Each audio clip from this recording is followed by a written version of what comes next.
him. He could possibly go to Chennai Super Kings. The Punjab is another one. They've got over Kolkata. 110 crore. They're going to basically build a new team. They may even, his captaincy record isn't great. He may even go there. They've got the money for that. RCB could be a possibility. Obviously, Rajasthan Royals, they would want him back because he's a good asset for them. But yeah, he could be that first Englishman who beats Sam Curran from 18 crore and crosses a 20 crore line. Absolutely, absolutely. Monty, also you talked about briefly Rishabh Pant, KL Rahul. I mean, this IPL auction seems to be, it's not just one person who's going to break the bank. It seems to be multiple talents who probably are going to go over that 20-25 crore bracket. And even somebody like a Josh Butler, as you mentioned, who do you think is going to be, going to be absolutely bonkers when it comes to that price tag? If one name that you want to, pick. Yeah, look, I think everyone's talking about Rishabh Pant. Rishabh Pant is the biggest name, right, at the moment that they're all going to go for. And teams are going to be thinking about, we're going to give him the captaincy role. He's going to be with us with maybe 3 to 5 year plan. And a positive, I reckon there's only 2 places where he's going to go. Everyone's talking about Punjab Kings because they've got the money to spend and they're going to rebuild a new team. And I think, Rishabh Pant going there, then he kind of picks his team around that. It could be a good role for him because he may even become a future test captain, and that could be where he could be eyeing up, right? I want to maybe have a fresh start at Punjab Kings, maybe be a captain there, build my captain credentials, then one day I can maybe become the test captain for India. And I think that could be a right fit. And the other one could be RCB, RCB with 83 crore they've got in their disposal. They could be going for him as well. And possible, like a replacement for Virat Kohli as a captain for their franchise. But yeah, he's the big name in town, which everyone's going to be going for. But I think the surprising one after that, I think it's going to be Liam Livingstone. I think Liam Livingstone is another one who, he's a good spin bowler, whacks big sixes. He actually showed good leadership skills when he went during the T20 against the West Indies. Did really well there. So I reckon there'll be a lot of owners, coaches kind of like thinking, right, where does he fit in for us? And there's only one place that turns, and it turns square, and that is Chennai. I reckon Chennai Super Kings would be going for him, and I reckon they'll go to 25 to 30 crores because he's the guy for the next 3 years. He's an impact player. He can bowl off spin, bowl leg spin. He can bat at any position. So I reckon Chennai Super Kings is the place where MS Dhoni will be thinking, I want Liam Livingstone. I don't care what the price is. Bring him here.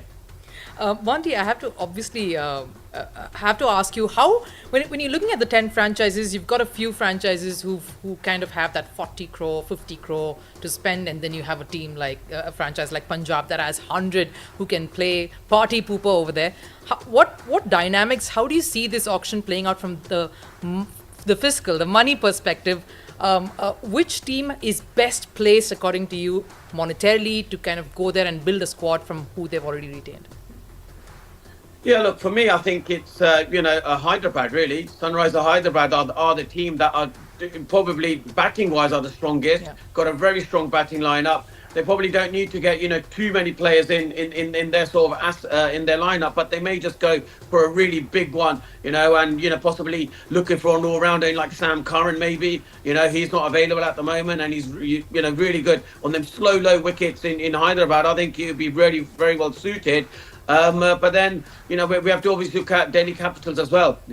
Delhi Capitals is a team which I think, they with their new sort of Badani as their head coach, I reckon he'll have a real good eye on some of these overseas players, obviously some youngsters as well. The Indian uncapped players, where he probably want in his team as well. Yeah, absolutely. And on that note, let's bring in Jamie Alter as well, from a journalist and part of Cricket Next as well. Jamie, it's a great starting point where Monty is talking about in terms of how the teams are stacking up. It's quite interesting, like this season you have this list of 2 marquee players, which in a way kind of evens out things for the teams who have the bigger purse, who have the lesser purse. Just your thoughts, start off with in terms of the marquee player list. That is going to be 1 hour of absolute bidding wars. Absolutely. Hi, Vineet, Rupa, Monty. Good to be here. Absolutely. I mean, the moment we start to track these developments, months ahead, who's going to make the marquee list? You just know, because not just because of the base price, like Monty was just saying, we just discussed a few names, and I'm sure before I logged on, you discussed even more names. This is almost like the cream of international cricket, not just T20 cricket. You have names like Joss Butler. One time he was a Test player. He's been part of one day World Cup winning squads and T20 winning squads, and it doesn't sort of seem to affect the franchises in regards to the marquee player pool, whether someone has not scored runs for 2 3 months. Josh Butler. Monty will know the exact dates, I'm sure, but Butler's been away for a long time. Liam Livingston has been up and down. Rabada's been carefully managed by Cricket South Africa. But these names are so big, and Rishabh Pant. I saw that tweet from Irfan Pathan a few days ago. We could be in for a plus 25 crore splurge. So it's just, and I get that's where the auction always starts. We sort of, all of us who sit in studios for hours and hours, by the time the second day comes, we're spent, but a lot of our attention does go to that first marquee set. And even historically, ever since the IPL has begun, the majority of those marquee players, give or take a few who've I won't take names here, but they've gone for 16 odd crores, and the returns have never stacked up. But a majority of them have given you that proverbial, bang for the buck. So let's get this circus started. I can't wait. Yeah, and just for anyone who's sort of joining in, just to tell you what that marquee list looks like. The first set has Joss Butler, Shreyas Iyer. Of course, we don't know which order they will appear in, as we know. The lots pick up Joss Butler, who just scored 50 out of 13 in a T10 league just some days ago. I got one of the teammates messaging me saying that was a fiery innings. So everyone, all of them kind of coming in hot. Shreyas Iyer, a lot to prove there for him. Rishabh Pant, Kagiso Rabada, Arshdeep Singh, Mitchell Starc, Yuzvendra Chahal. That's M2 there. Liam Livingston, David Miller, KL Rahul, Mohammad Shami, a lot of clamour for him too. It's stacked. Mohammad Siraj, that's your marquee list. And you know what I love about this though, and I want to go to Monty and I want Jamie to weigh in as well after Vineet. I love the fact that bowlers getting that much more interest, even a little more than a lot of the batters, because we always talk about a heavily stacked batting interest where all of them going to clamour for the big hitting prowess, but the bowlers, I'm just waiting for Yuzvendra Chahal and how much interest that's going to have. Just before Monty, come in, just one line. I'm a bowler, and for me, bowlers win you matches, batters Absolutely. set you the wins, but it is the bowlers actually win you the matches. Monty, yeah. Yeah, absolutely. Look, I'm loving the fact that the bowlers are dominating, the IPL market, and their price tags are going up. And from a spinner's point of view, yeah, I'd love to see a spinner on top of that list. I know fast bowlers are a massive commodity in the IPL, and we see the likes of Mitchell Starc, Pat Cummins. So you can see when you spent 20 crores last year, you got your money's worth. And I think now with the spinners as well, yeah, Ravindra Chahal, he will go for big money because he's a proven match winner in the IPL, and there'll be a lot of people out for him. And I hope he crosses that 20 crore line as well. It'd be good for the spinners, that finally there's a spinner there who is competing with the fast bowlers as well. Yeah, I see Jamie's eyebrows going, oh, really? No, but just to sort of, get everyone interested, we can see all of them gather about. We can see all the teams kind of at the tables, all readying. Ashish Nehra looking at papers. I don't think he ever did that. He doesn't need any papers. We all know that Gujarat Titans head coach, mentor and such. There, yeah. Stephen Fleming there The usual suspects. usual suspects. The stage looks amazing. But yes, we're sort of excited as well. We are for this very much too. excited. Yep. Of course, after the what we saw transpire in the morning here at the BGT, now it's kind of that was kind of an appetizer. Now it's the full course meal here. But Jamie, yeah, we were discussing in terms of how things can change and how these play, the strategies for the auctions would be there. Punjab Kings and RCB go into this auction with the biggest purse. Do you think that first ever it is going to be Punjab and RCB going at each other and others being a bit frugal? I would assume Punjab. They've laid off pretty much everyone. They've just kept two uncapped players who, with all due respect, yes, they had that one good season, but they're still sort of untested when it comes to the IPL number. But again, Vineet knows very well my views on Punjab Kings. You can change the name, you can change everything you want.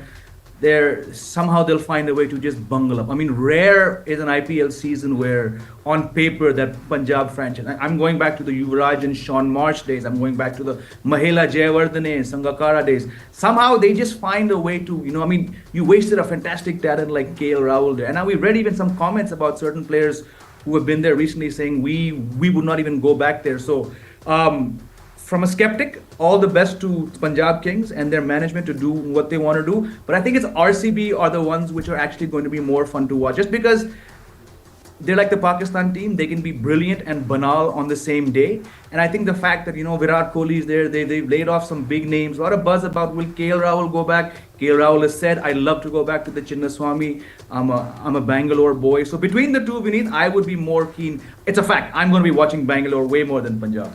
I'll also be watching Bangalore way more than Punjab only because of DK. If DK is at that table and the fidgety DK that he is, Dinesh Karthik, that's going to be an interesting table to watch. But Monty, do jump in. Punjab, Project Ponting. Why can't Project Ponting really take off? Maybe that's what Punjab needed. Yeah, absolutely. And I think that's where a lot of people will be looking at. It's not Punjab. It's not at the owners, at Ricky Ponting. Like you said, Project Ponting, that's what, Punjab is going to be all about. That's why he's been drafted in, is to restart Punjab King again, build a new team. And there could be probably, if they get it right, if they get their buy, if they get potentially, pick up some really big names and they be strategic in their thinking, they could end up being one of the strongest squads. They've got the potential to do that, but it's up to Ponting. It's up to his strategic thinking. I reckon they'll try and bring back the left arm Sardar. They want him back in Punjab as well. Arshdeep Singh, he'll be another one. Liam Livingston again. They'll probably try and get him as well, because you can see the impact that he is able to have as well. But I think the real key for them is they need a good captain. Who is going to be their leader for the next 3 years? That's where they kind of found it a lot difficult. Leadership's the key. In the IPL, the teams that do most well and they win consistently, Rohit Sharma, Gautam Gambhir, MS Dhoni, they've won the IPL many times because the leadership was good. That's what Punjab needs now, a good leader. Word going around, Ponting's very keen on Steve Smith to captain Project Ponting. Would Rishabh Pant be okay playing? Maybe he is. That's another sort of... Project Ponting and Project Pant maybe rhymes better than Steve Smith, but then again, You never know. But maybe Pant wants to focus on his batting after coming back and then sort of let the captaincy lead its way. But of course. We have a lot of people joining us across from various cities. Purnima Murli from Chennai is joining us. Sudat, I think it's Sudat. I think Sudat is joining from Bangalore. Hi, Sudat. So we've been talking about RCB a lot, and what's the buzz around there? I mean, I suppose you are there at an academy, and RCB always gives you very divided opinions there. So what's the buzz there for the IPL auction? The one buzz is everyone is expecting KL Rahul to come back home. That's a lot of the buzz talent, for the past few days. Talent, It's especially gone up after KL Rahul himself said that he would wish to come back to Bangalore. He expressed that wish. So yes, there's a lot of buzz around Bengaluru. I think a lot of people are also appreciative of the fact that RCB has made some pretty good retentions here. I think Rajat Patidar is an excellent retention. I think Yash Dayal gets his due. He bowled excellently this season, and I think he deserves a contract as well. He deserves to be retained by RCB. And of course, who else can RCB retain if not for Virat Kohli, their most marquee player? So yes, RCB is going to look to break the bank on quite a few players this time around. You can definitely expect RCB to go hard when bidding for KL Rahul, be it for Rishabh Pant as well. But they'll definitely want to start focusing on their bowling. RCB has always fallen short when it comes to picking their fast bowlers, their bowlers, someone who can bowl in all conditions. And I think this time around, they're going to look to buy that one key bowler, one key fast bowler around which they can build a lineup. You can very well expect Mohammad Siraj to return to RCB. So yes, there's quite a bit of buzz around RCB this time around. I think fans are, waiting eagerly for some time now. It's a storied thing that RCB has, the biggest fan base, the most loyal fan base ever. But I think fans this time around finally want a cup. The ladies brought home a cup this time around. It's time the boys bring it too. And of course, the word, of course, is that the auction has also started with the first player, one of the most sought after pace bowlers, Arshdeep Singh. We know the RTM. We know Punjab itching to lift for the RTM card. And the RTM is very complicated this time around. It's not that straightforward. But yeah, Arshdeep Singh opens the IPL 2025 auction. It'll be quite interesting who starts off the bid. And of course, DC has their paddle up as usual. Thank you, I think, Monty Panessa. Thank you for joining us for your insights. Okay, and yeah, I think the bidding has started. Arshdeep Singh, we've been talking about Arshdeep Singh. Absolutely. Absolute gun bowler. And to my mind, I thought they'll probably, retain Arshdeep. For me, it was a surprise that they did not. So obviously, I think the idea was to go and see how build a bigger, different sort of a core. They kept a few of their players and they wanted to see what bigger core that they could sort of shake up things. I think that was the whole idea. But someone like Arshdeep Singh, I think Chennai and Delhi kind of involved in that war there, unsurprisingly. But Chennai would be looking for Chennai. Historically have had a very strong Indian bowling core, and if they get somebody like an Arshdeep Singh, will be great. But yeah, it's not going to be that easy for DC. Again, every team in a way is looking for that strong Indian core from a bowling perspective, and left armers Indian cap player is this very premium commodity, so to speak. Yeah, so two things going in Arshdeep's here. One, of course, that your pacer, your Indian pacer, your second current Indian pacer. He's one of the favored ones. And just to explain the RTM rule for those who are watching and a little unsure, it's not like what it used to be before. What happens now is you have a bidding and a team that finalizes the bid. Let's say in this case it's Delhi and Chennai. Let's say it goes up to when, and now Gujarat has jumped in. So it's Gujarat and Delhi. Let's say one of these teams finally win the bid and it's settled at an X amount. Then they will of course ask Punjab if they want to RTM, and if they RTM, then it goes back to Gujarat to hike the price. By a hike, you have given one chance to push the amount to whatever number. It could be another additional 1 crore to 5 crores number, or to just 50 lakhs. Whatever they feel they are willing to pay for that player. And of course, then Punjab right to matches it. If they are okay with it, I'm sure they will. I mean, you can't give up someone like Arshdeep. I mean, you cannot. I mean, the bid has currently gone. I mean, 9.2510. So it's the very first bid itself is quite huge and quite interesting. There's GT. I was also thinking maybe Mohammad Shami would be retained. Of course, could be a possibility there. Yeah. I mean, the idea is you're looking at two pace bowlers, maybe a combination of an Indian and a foreigner, but it could be two Indian. Yeah. They had Shami and Mohit Sharma sort of leading the charge for them in the previous season. That turned out so well for them. Mohit Sharma really sort of turning the corner. I remember when I was working with them, there were so many times he wasn't even in the playing 11 that first season. But to sort of come back and get that confidence, Ashish Nehra worked a lot with him, as he always does. He's always around with each and every player there, even if it's a support staff. So someone like Arshdeep, and now we see Bengaluru also sort of also chipping in. I think most of the teams would be chipping in. Arshdeep itself, such an interesting story. I remember under 19 when he was part of the under 19 World Cup squad, there were 3 pacers who were being talked about, and Arshdeep was not there. That lineup included Kamlesh Nagarkoti, Shivam Mavi, and Arshdeep was there, but nobody was really talking about it. And look at him, the way he has come forward. That's quite interesting how he has developed himself. And well, you can't remember that Yorker in that versus Pakistan, the Asia Cup as well.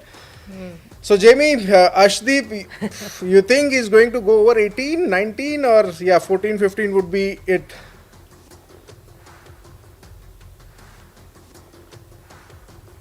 Sorry, I'm on mute. Yeah, I think 14, 15 is probably reasonable. I'm just seeing, RCB, Monty also mentioned that earlier, the bowling has often been problematic. So if they can acquire someone like Arshdeep on that very tricky Chinnaswamy ground, it'll be massive for them.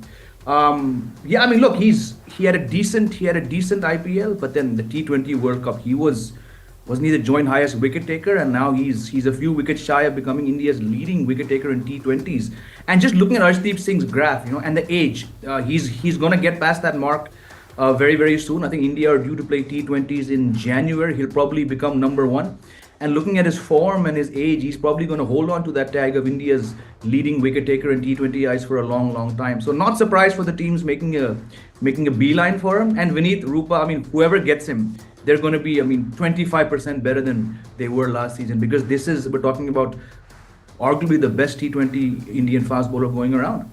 Yes, and I call 18 crores for sure. I call at least 18, 17, 18 It looks like for it's going sure that way. It for looks like it's Arshdeep. going that If they way. want to hike the price for Punjab, they match it if you want to, if you want the boy back. But we have reporters, we heard from Sudat just a while back. Chennai was bidding for Arshdeep. I want to go to Purnima, who's standing there at Chennai for us. Who do Chennai want in the squad this time, Purnima? Well, a lot of them are eyeing for Ashwin because Ashwin is not new to the CSK team. MS Dhoni is known to make surprise moves. Right now, Arshdeep Singh, he's being the most wanted person in the bidding. What are your expectations? Who do you think CSK should get? I think, yeah, Ashwin could be a nice choice because, that home association would always be there. And now that, he's not playing the shorter format of the game, so he could do a lot more well for CSK. And it's not new for him to play at CSK. So definitely Ashwin could be one buy. And of course, some of the other players like Mitchell Santner could be also there. And most interestingly, Hasaranga, the Sri Lankan leg spinner, could also come into the mix. So these are from actually the all-rounder capability. But again, from a batting standpoint, I would still want Devon Conway and Rachin Ravindra to be back. But my first choice would always be Devon Conway over there because he has done so well as an opener along with Ruturaj Gaikwad. So I want to get back that particular combination which was going with CSK. Right. So a lot of excitement here as well. Many students, one person who's a CSK fan wearing the yellow jersey. All of them, they still want MS Dhoni to be part of the CSK and never retire, right? Yes, we want MSD back. Yeah. So MSD and CSK, they just hope MSD continues forever. That's the word coming in from a lot of excited fans here. Back to you. Yeah, we now will move to Thank you, Tauz Purnima. Rizvi from Mumbai. And Tauz, you are there, I think, suppose at the Shivaji Park. And again, I mean, the three big names or four big names, teams that everybody has an eye on, CSK, RCB, and of course Mumbai Indians. Of course, Mumbai Indians have had a very good, retention thing that they have. But then again, they are going to, look for a lot of names. What is the buzz there? What are people talking about? Who do they want to see, combine with a Hardik and a Rohit and a Tilak Verma there? See, I'm right now at the Shivaji Park, the iconic Shivaji Park where Sachin Tendulkar started his cricketing career, right? So, the buzz is great here. People are expecting a lot of things to happen at the IPL auction. And you know what? The surprising part, I mean, we had the best of the best retainers list with Rohit Sharma, Surya Kumar Yadav, Hardik Pandya, Jasprit Bumrah. I mean, you just name the superstars, we have it. But these guys want Rishabh Pant as well. I mean, Ishan Kishan used to, open with Rohit Sharma at the top for Mumbai Indians. So instead of Ishan, and he did a good job, by the way. I am telling you, he did a good job with Mumbai Indians. He may be, stop and start. But Ishan Kishan was, one of the most exciting players here. But today, these guys want either George Butler or Rishabh Pant. I have had a few words with a few players right now. They are busy playing cricket, they are enjoying their game, they're enjoying this is their life, right? In Mumbai, Shivaji Park Maidan, cricket is life, and every person, every individual cricketer right now is busy with their game. So, I mean, once they'll find out time, they'll join us and speak. We are going to speak to them. But off the record, we had a chat with some fans. They said they want Rishabh Pant as a wicket keeper. They want, or maybe a George Butler from England. I mean, these two cricketers, the behind the wickets, it's one of the most important, position behind the wickets as well as a batter. So these guys want either George Butler or Rishabh Pant, and also they have thrown a name. They want a partner of Jasprit Bumrah, and that is Mohammad Shami. Can you imagine? I mean, Mohammad Shami. So it's something exciting. These people are And looking just to sort of the cut auction you off a bit, Thos, because we've just concluded that bidding war, and I must say I called it 18 crores You to did, Punjab. yeah. RTM enabled in the first. RTM enabled, also and there was a bit of enabled. confusion. I think Yes. Hyderabad were like, what do we have to do now? How much more? Okay, hike I think it, hike Hyderabad it. bid for 15.75, 75. then it went up to 18. But yeah, we saw the RTM, the revised RTM being used, and of course Arshdeep Singh going back to Punjab Kings at 18 might as well have gone in as the first pick then. Yeah, You know, and what a we great put- pick, and they were excited. They were really excited to have him back, back in the fold. And again, the next person coming in, again, one more pacer. Again, Another quality. Punjab King, former Punjab King pacer and quality. Yes, Kagiso Rabada, quality pacer. But in comparison to Arshdeep Singh, I think Kagiso Rabada somewhere, in T20 eyes does go for a bit runs, but again, there's no substitute for pace and no substitute for impact. But Rabada at 2 crore base, I mean, it will be interesting. I think Bengal. RCB has started the bid with Kagiso Rabada. They see a good partner there for Yash Dayal. But I don't know. Kagiso Rabada, what do you think? Would it go for over 10, under 10? No, there will be definitely interest for Kagiso.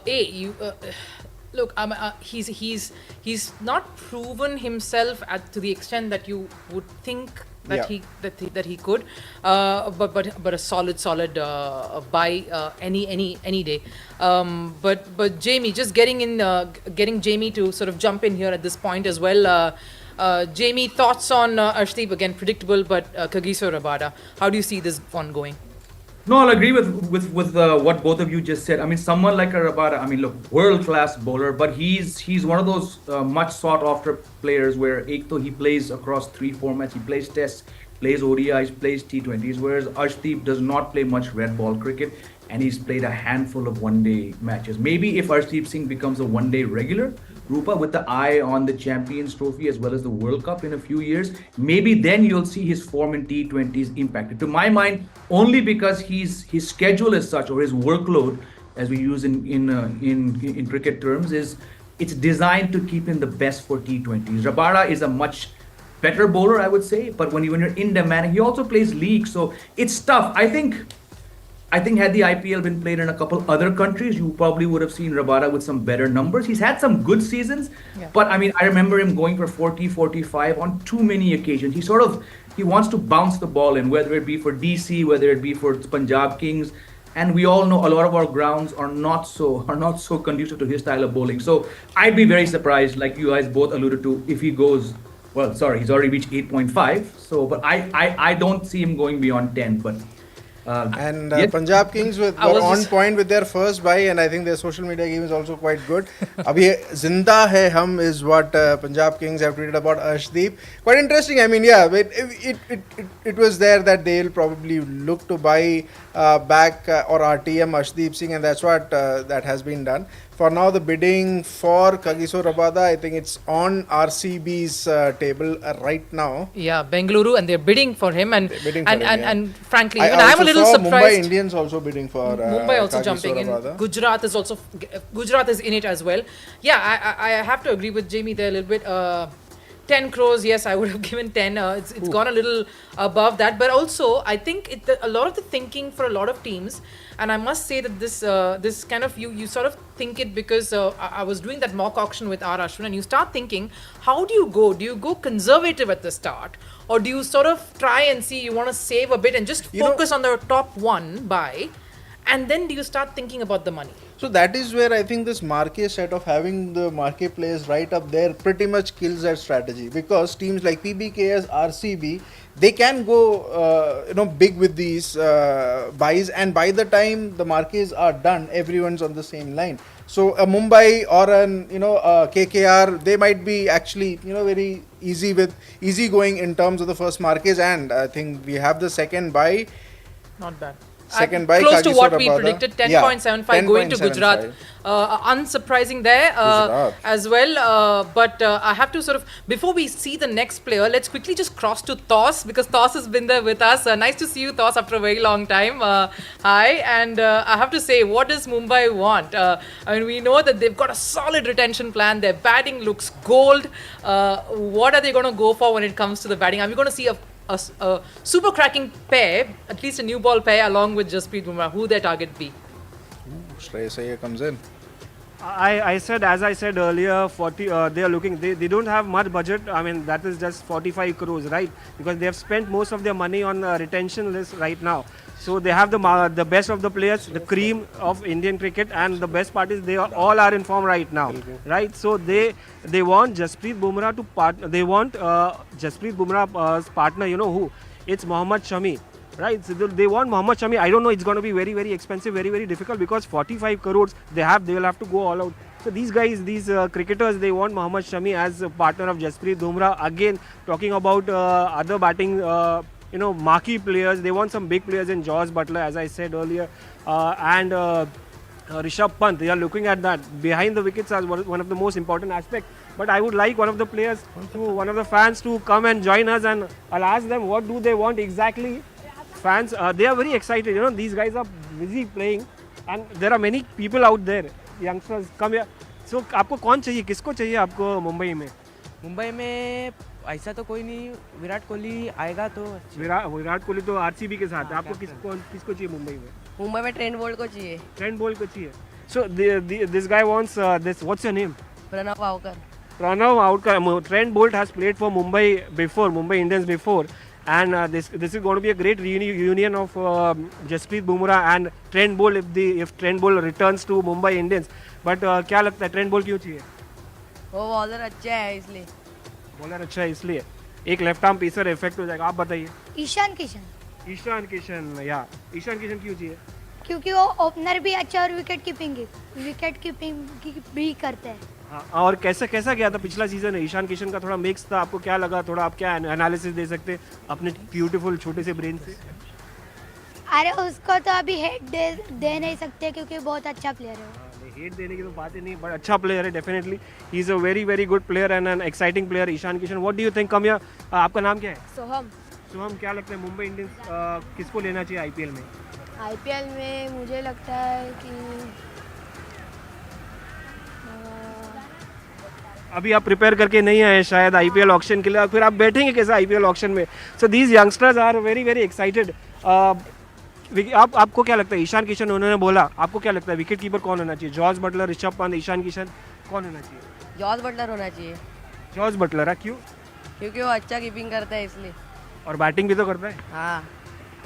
Right, so these youngsters are very very excited. They say कि either George Butler, somebody says Ishan Kishan, somebody says somebody wants Trent Bolt with Bumrah. So I mean there are various choices, and these guys are very very excited to have a lot of players. But then I remind you, this is the budget of Mumbai Indians is just 45 crores, right? So in 45 crores they have to manage somehow some youngsters, some cricketers who can still make it to the playing 11, make it to the squad, so that Mumbai Indians can come out with a good team, a perfect team that can be match winning side. Mumbai Indians have already won 5 IPL titles, that is a record number and equals Chennai Super Kings, right? So it's going to be one exciting call for Mumbai Indians fans. Right. Thank you Thos for that update, and we'll go back to the live updates here. And quite interestingly, Shreyas Iyer, even though he has crossed that 10 crore mark, which is what we're talking about. It's been mentoring. It's not been like Ashdeep or Kagiso Rabada like going up and up. And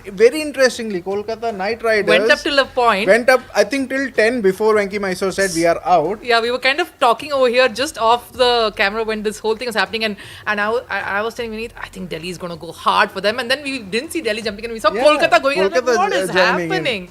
But the predictions I was making for Shreyas was has to go for at least 15 to 16 to Delhi. 16 as a captain. As a captain to Delhi is what I was saying. Jamie, weigh in, please. So look, it's a tricky one because the talent is so obvious, but unfortunately when you bat at number 4, he scores at a brisk rate, but the impression has been built up that Shreyas Iyer he doesn't have a maverick game. He's still got very good numbers. I think that somehow works against him. I would say, right now, look, he took KKR to the title. I know a lot of credit perhaps unfairly goes to Gautam Gambhir. I think Shreyas Iyer does not get or did not get as much credit as he should. I hear things, he just goes for the toss. No, he's much smarter than that.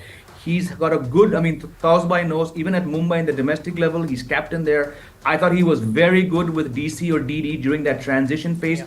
So he's very sharp. So probably teams that need leaders, and I'm not surprised that DC is going for him, but I get it, Vineet, that clamor for him, like people aren't getting out of their chairs falling over for him. I just think it's because, I don't want to use the word sedate, but because he's so chilled out in himself and often batting at number 4, he likes to take his time. Somehow the impression is built at T20 mein you cannot be wasting time. Maybe that perhaps goes against him, But on a bad day when your team is stuck and you need a guy to play spin very very well, tough to look beyond what Shreyas Iyer offers. So also he's somewhat injury prone, and when he's in that Hardik Pandya zone, when he gets injured, like KL Rahul, he's often gone for 4 or 5 months. Maybe that goes against him, but as I say, he's nearing 16 crores. So what do I know, man? Yeah, and also, I mean, we knew that, I think, like, even before the auctions, all the buzz was a lot of the Indian batters, even though they were beleaguered like Shreyas, he's had a tough year. Yeah. It's not been the best of years, let's be very honest. Getting on the wrong side of certain things can't really bode too well, but I guess that really works because IPL, I feel, is like a game changer.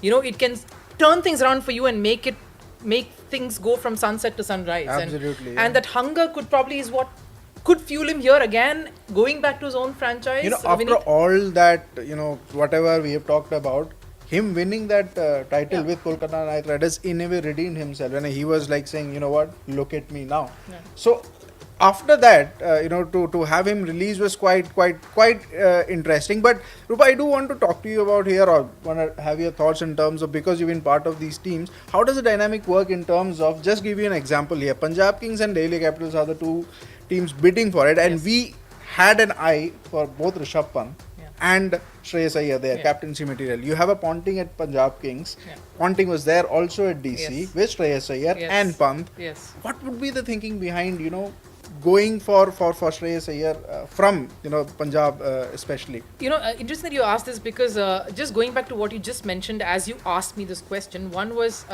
look, especially if you're going for captaincy material, you got to gel with the management there. You got to gel with the system there. Obviously, you might think it's strange that someone like a Shreyas has not been persisted with by Kolkata, but there's a reason to it. We're not going to get into that there, but there was a reason to it, and we knew that he was not going to be going back there in Kolkata this time. That was what a lot of the conversations along the corridors what we heard. The paddle went up, and the paddle's going up. It's gone to 19 crores, my friends. Wow. I mean, he's going to possibly be the first to break that 20 crore barrier because Punjab is not bowing down, nor is Delhi. Delhi is I'm guessing it's like you said, it's about that whole, again, the relationship. He did get along very well with Ponting. Absolutely. And they had a very good relationship back then when he was with Delhi. Not a very surprising turn of events, but we also sort of had this conversation that Punjab would go for two proper batters, not just a Pant. They would want Pant with a Shreyas as well, possibly. They have the purse to do that also. They have the purse to do that as well, and then who knows, maybe hiking it up for someone like Delhi who really wants a captaincy material. But yeah, I think that's my thinking as well at this point. Vineet, share your laughter, which you sort of... No, I just was going through the tweets where there's Delhi Capitals also putting out a very interesting tweet, going up to 15 crores, old friend already, yeah.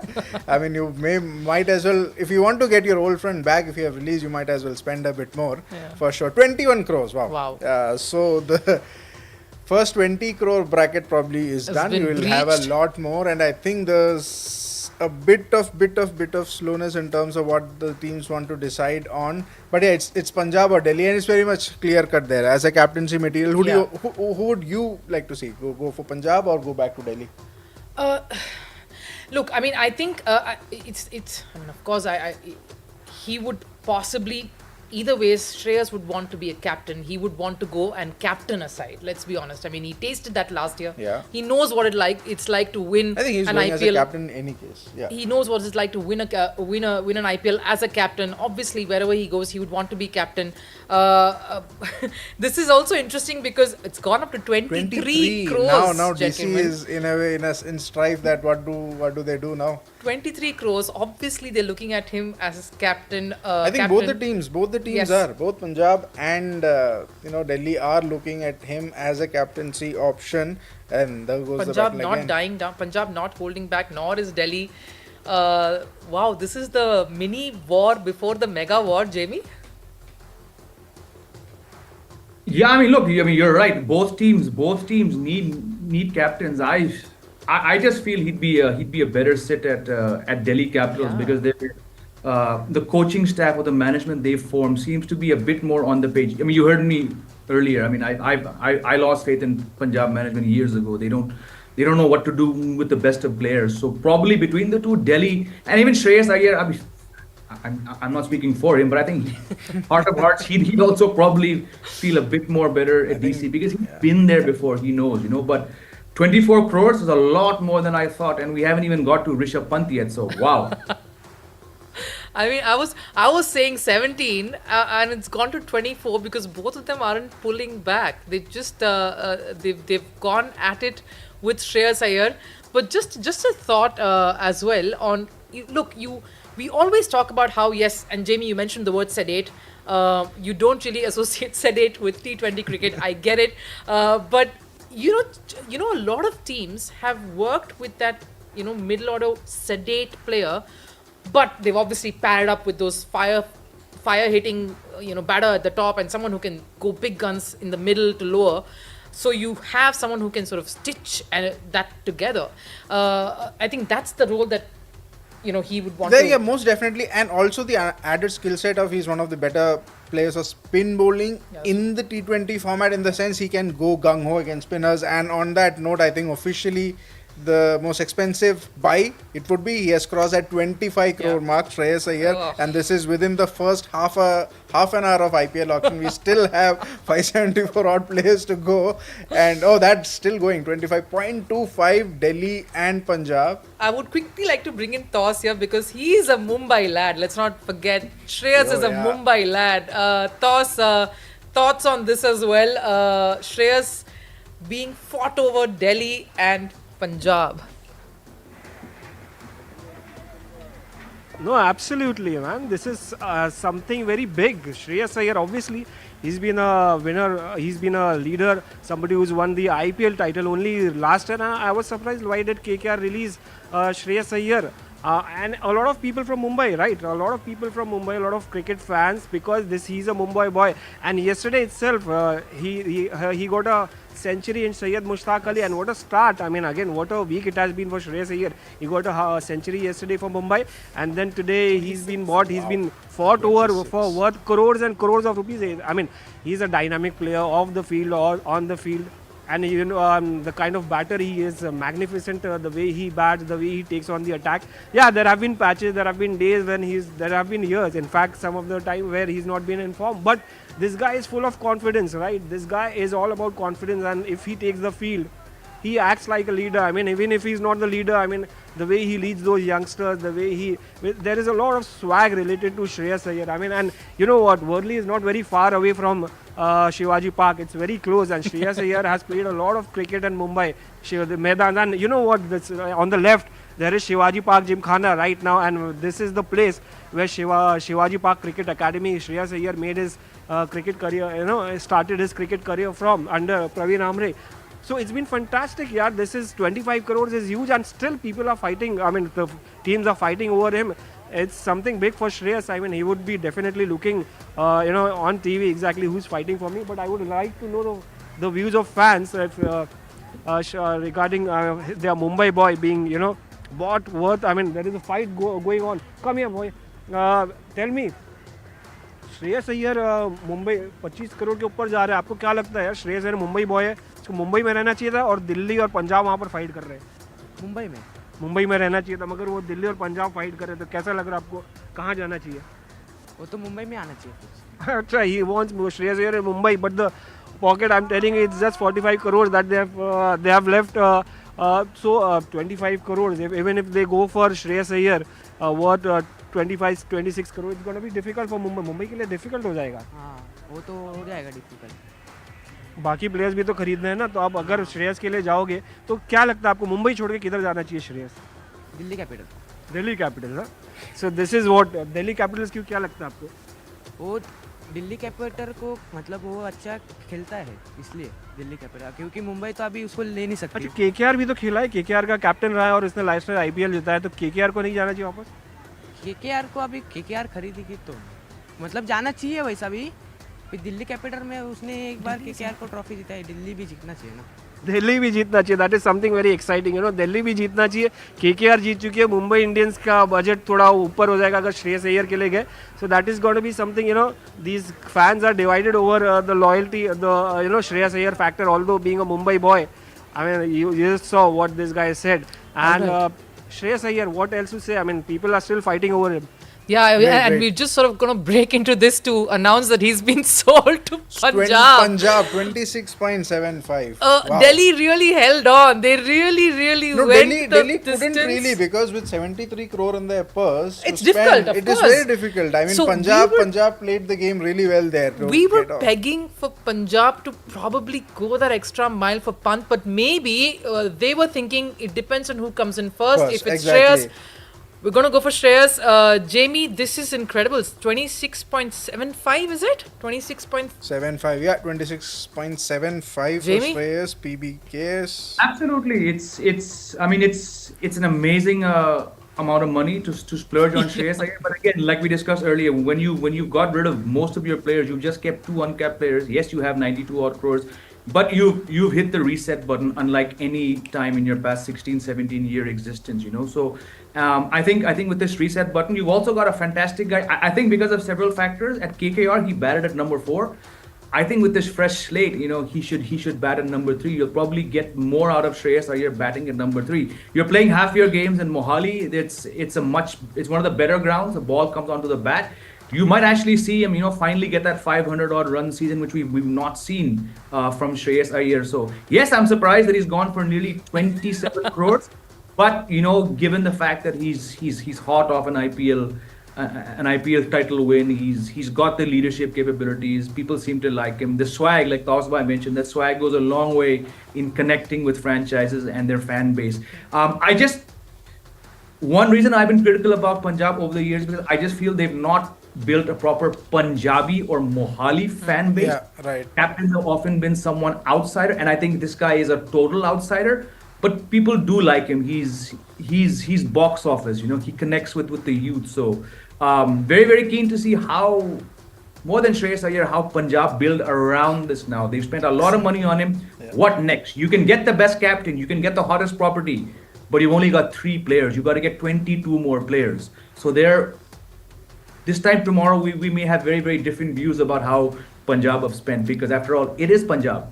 Yeah, and we got to I think we will touch upon their strategy a little bit as the auction progresses, because we were under the impression that they would want to go for someone like Pant, but clearly they're working around their captain, which in this case clearly is Shreyas.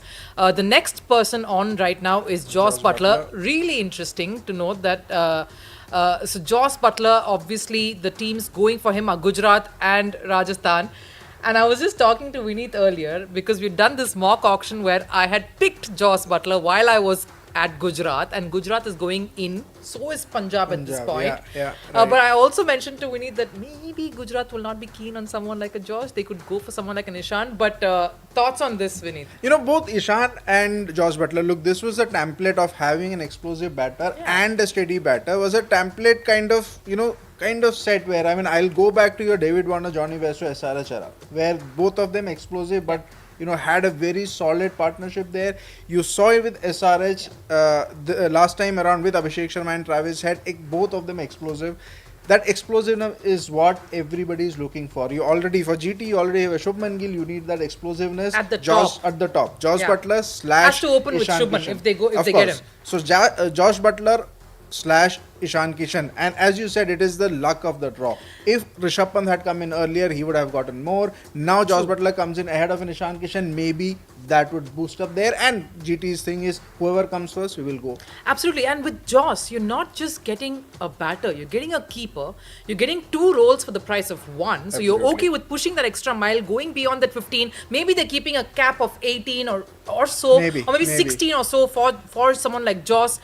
They'll be willing to go that far for him, and you're getting someone who's a mentor. Joss has proven how he can play under a captain despite being a captain of a national side. I spoke to so many of those people who are part of the Rajasthan and Mumbai franchises, Vineet. They absolutely love Joss. He's stayed in touch with every single person whom he's had even a word with in the entire franchise. They love him off the field. He's a fiery cricketer on the field. Gujarat going for him. I feel vindicated, Jamie. See, the problem, Rupa, with Gujarat is it's even in that title-winning season, it's pretty much the runs come from the openers. The middle order is. I know David Miller had that fantastic season, but David Miller has gone off the boil. Hardik Pandya has moved on. sometimes Vijay Shankar, sometimes they just keep on changing players. So Josh Butler, if he pairs up with Shubman Gill, I mean that is, I won't go too far as say that's Yashasvi Jaiswal and Josh Butler material, but it's coming very close. But look at his most recent return. He just returns to the England setup after a long time. He bats number 3 and he gets 83 off some 44 balls. So a team like Gujarat, they can stick with Sai Sudarshan and Shubman Gill. Their problems start from 3, 4, 5. You can bat Josh Butler at number 3. Traditionally, we've always seen him as acha wo sirf opening karta hai. But in a new role with Phil Salt and the other guy opening in the West Indies, he comes in number 3 and he bats the same way. So if he goes to Gujarat, he actually also, gives. Jamie, therein, I think where you will get a better value in Josh Butler is the fact that with Rajasthan, you've seen him batting deep as well. Correct. According to the situation, he is somebody who can deep bat. He is not at that one-dimensional. I wouldn't want to say Ishan Kishan kind of mold where in the power play he'll go big and then But don't the know what to problem do. is- Josh the Butler problem can is- change tack there. No, and also Gujarat has this thing of left-right as well, right? Gujarat- They love the left-right Gujarat competition, and it's sold to Gujarat. 15.75. That's again not that much of amount of if we consider the last 3 buys, but again very They'll very be good happy. buy. They'll very be very happy good with buy this. for GT at 15.75 for Josh Butler. They'll No, be it's their happy best with buy. this one. It is- Yeah, sure, it's- Jimmy, go on. It's their best buy because since Hardik Pandya moved on, Absolutely. the batting, it's almost like half the batting went there. You need that guy, right? If David Miller had another bumper season, they probably would have done better. But he's inconsistent. You just need that guy. Again, I get your point. We need Josh Butler also bats deep, but Rajasthan's number 3, he loves batting deeper even more. So sometimes they leave 25 runs out there. It's a problem of plenty. You got Hetmeyer batting at 5. Gujarat don't have that luxury. So I'm actually very glad It's a he's very gone to good buy. No, very good buy but Jamie, for that's why Butler. I wanted to talk. So this is why I want to say something. I'm sure that Gujarat is planning to get one more solid, big batting, either an all-rounder, bowling all-rounder for that middle order. They need someone like that. I mean, yes, you have a Joss, or maybe they look at Joss, like you said, to hold that middle order and to go big. With have a Sai Stanish kind of there. being that anchor role at the top somewhere, he's good with that. He can hit the fluid shots as well occasionally. So they're building it around Joss somewhere in the middle. So they have again like a Rahul or a Shahrukh to sort of pad them up lower down the order as well. You don't have to sort of then invest in someone who's Somebody else, yeah. somebody else as Also. well. They're kind of making up for that. But what a buy, solid. It's a solid very buy. good buy at 15.75 to be honest. Very good buy there, and we also have very recently the most expensive buy. Now not Mitchell Stark. I was quite surprised in the terms that would be surprised if Mitchell Stark goes anywhere beyond 14 to be honest. Yeah, I mean, I would say 14 would be a very good one. There would be some sort of interest for sure for him, and Mumbai kind of showing that interest as well. Hopefully, Toss and his bunch of cricket army in Mumbai would be happy with that. But Happy for it, imagine yeah. Mitchell Stark with Jasprit Bumrah. Ooh. I am going to be shivering in my boots if I was a batter facing those two in Wankhede. Just imagine Stark telling Bumrah, "You're too slow." No, but Jamie, thoughts on this? Kolkata in there as well. Not surprising. I mean, look, Mitchell Stark. I know he broke the bank, but I know he ended up an IPL winner. But to my mind, I can recall 2 good games out of 16 that he had. So it's just a lot of money. The good thing is that he showed up and he honored his commitment. He didn't go AWOL again. But yeah, look, 24, way too much for the returns. I mean, if you divide the money by the wickets, any analyst will say that was just Jamie too in the much. final 2 wickets. I mean, wasn't that rewarding enough? No, I have to agree with Jamie here. but I'm saying- I would sort of still veer towards a Trent Bolt more than a Mitchell Stark. A Trent Bolt in power play any day. But those Trent guys Bolt that rarely got- Trent. got Abhishek Sharma and Ravi 2015 that's World Cup. Hey, well, hey, 2015 again, World that's Cup. why I said. It's 2015 vindicated. World Cup. It's- I salute you, Stark. I mean, you won the World Cup with that one delivery against McCallum. Brendan McCallum Baz. Nothing else matters. But yes, Jamie. No, again, KKR, especially Venki Mysore, will vindicate it by exactly what Vineet said, But there were times you're like, oh my, I think his first 2 games he went for like 90 runs in 2. Yeah. Trent Bolt is not. I mean, Trent Bolt on a bad day will get you 1 for 37. So, and again, like you mentioned, he just got that. He's got that power play skill. But as we speak, Mitchell Stark has already crossed 10 Cross crores. 10, yeah. KKR surprisingly in with them. I think Venki Mysore seems to have that kind of, some kind of thing that he's my No, guy no, who not won you the surprising. final. I think that, Not surprising, of course, not surprising. I mean, you kind of thought that they would also be jumping in right there. Yeah. But definitely, I mean, I was DC. sort of thinking Mumbai would go a little harder. But I think Delhi's in Mumbai there. most definitely But doesn't that's the thing, have right? the money. I mean, 45. that first. Yeah. Mumbai Exactly. Yes, have Jamie. 45 crores to put together 20 players, right? Yeah. That's you really cannot have more than 10 or Big 12 buy. crore player. Yeah. मतलब तौस भाई 45 करोड़ में 20 लोग बहुत मुश्किल है यार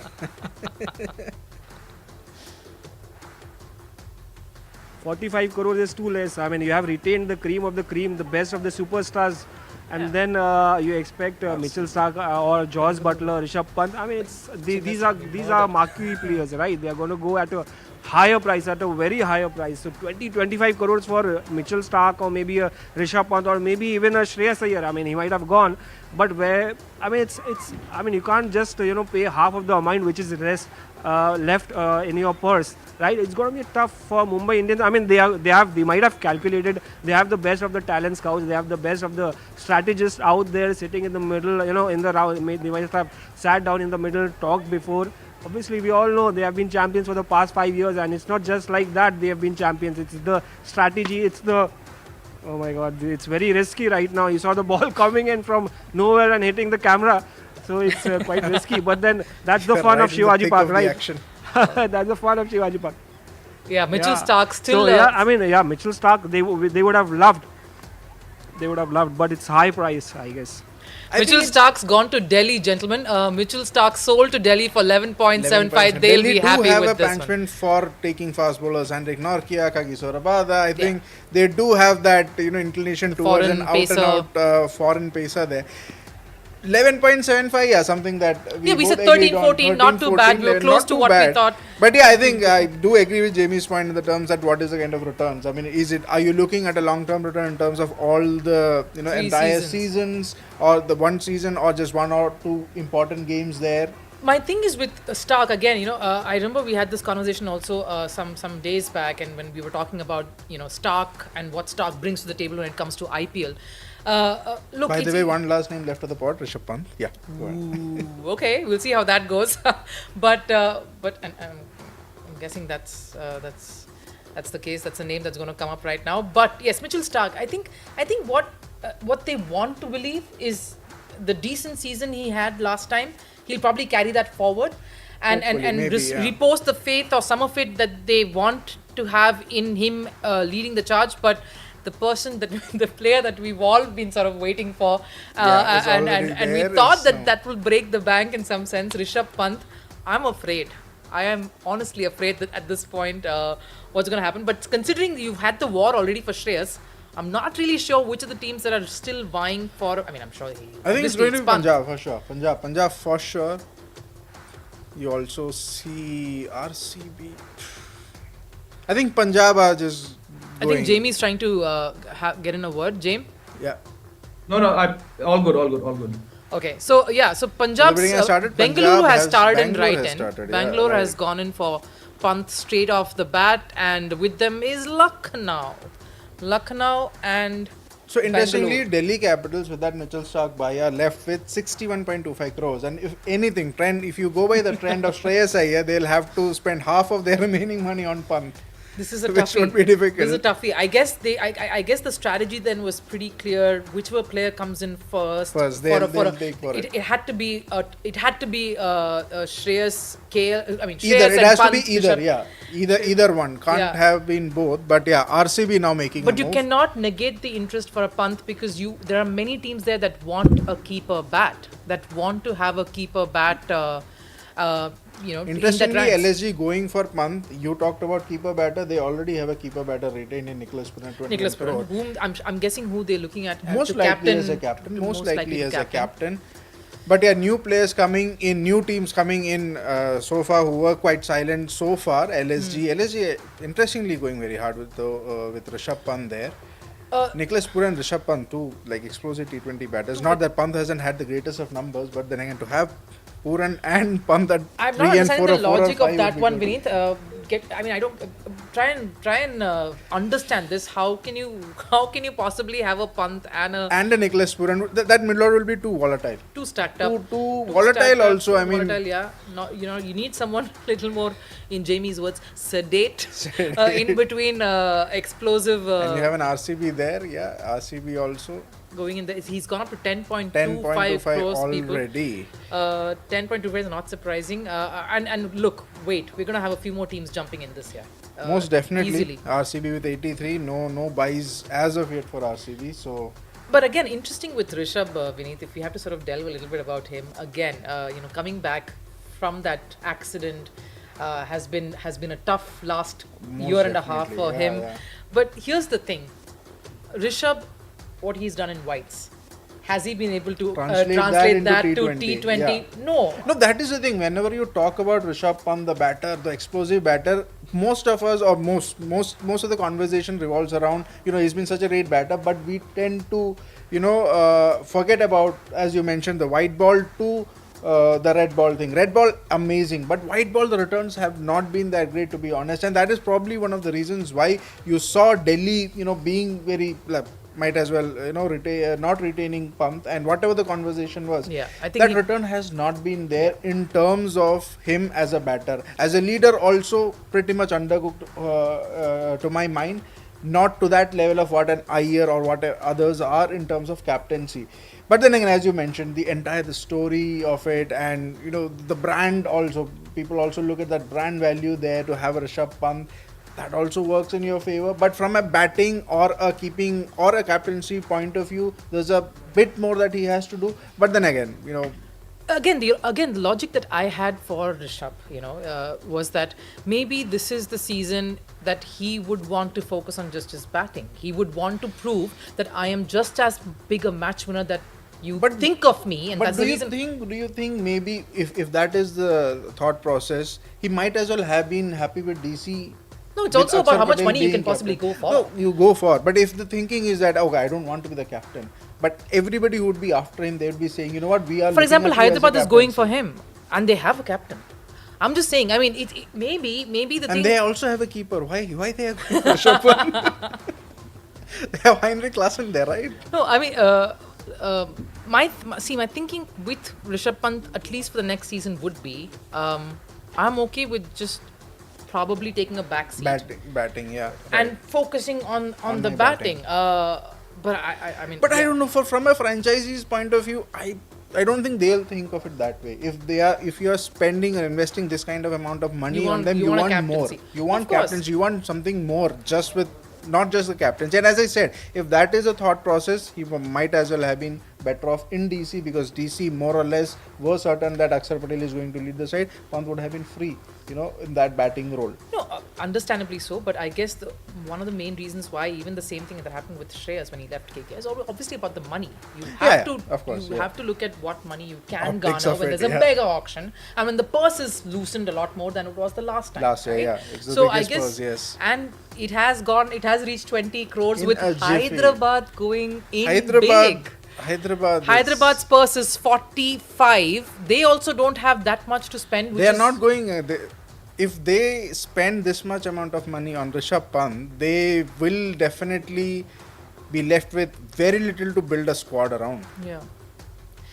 Lucknow also in it hot, though Lucknow has a bigger purse to spend. They have 69 crores. 69 crores. Lucknow has 69 crores. Yeah, and that's the retention. I think list for you, RCB are out. RCB out despite their 83 crore purse. I think RCB are out of the race. And that's the retention list there for both these sides. You've obviously Virat Kohli, Rajat Patidar, Yash Dayal. Bengaluru has those three players there. Haven't bought anyone to add. They have just not yet. bought anybody. Yeah, I mean, Waiting for Chahal.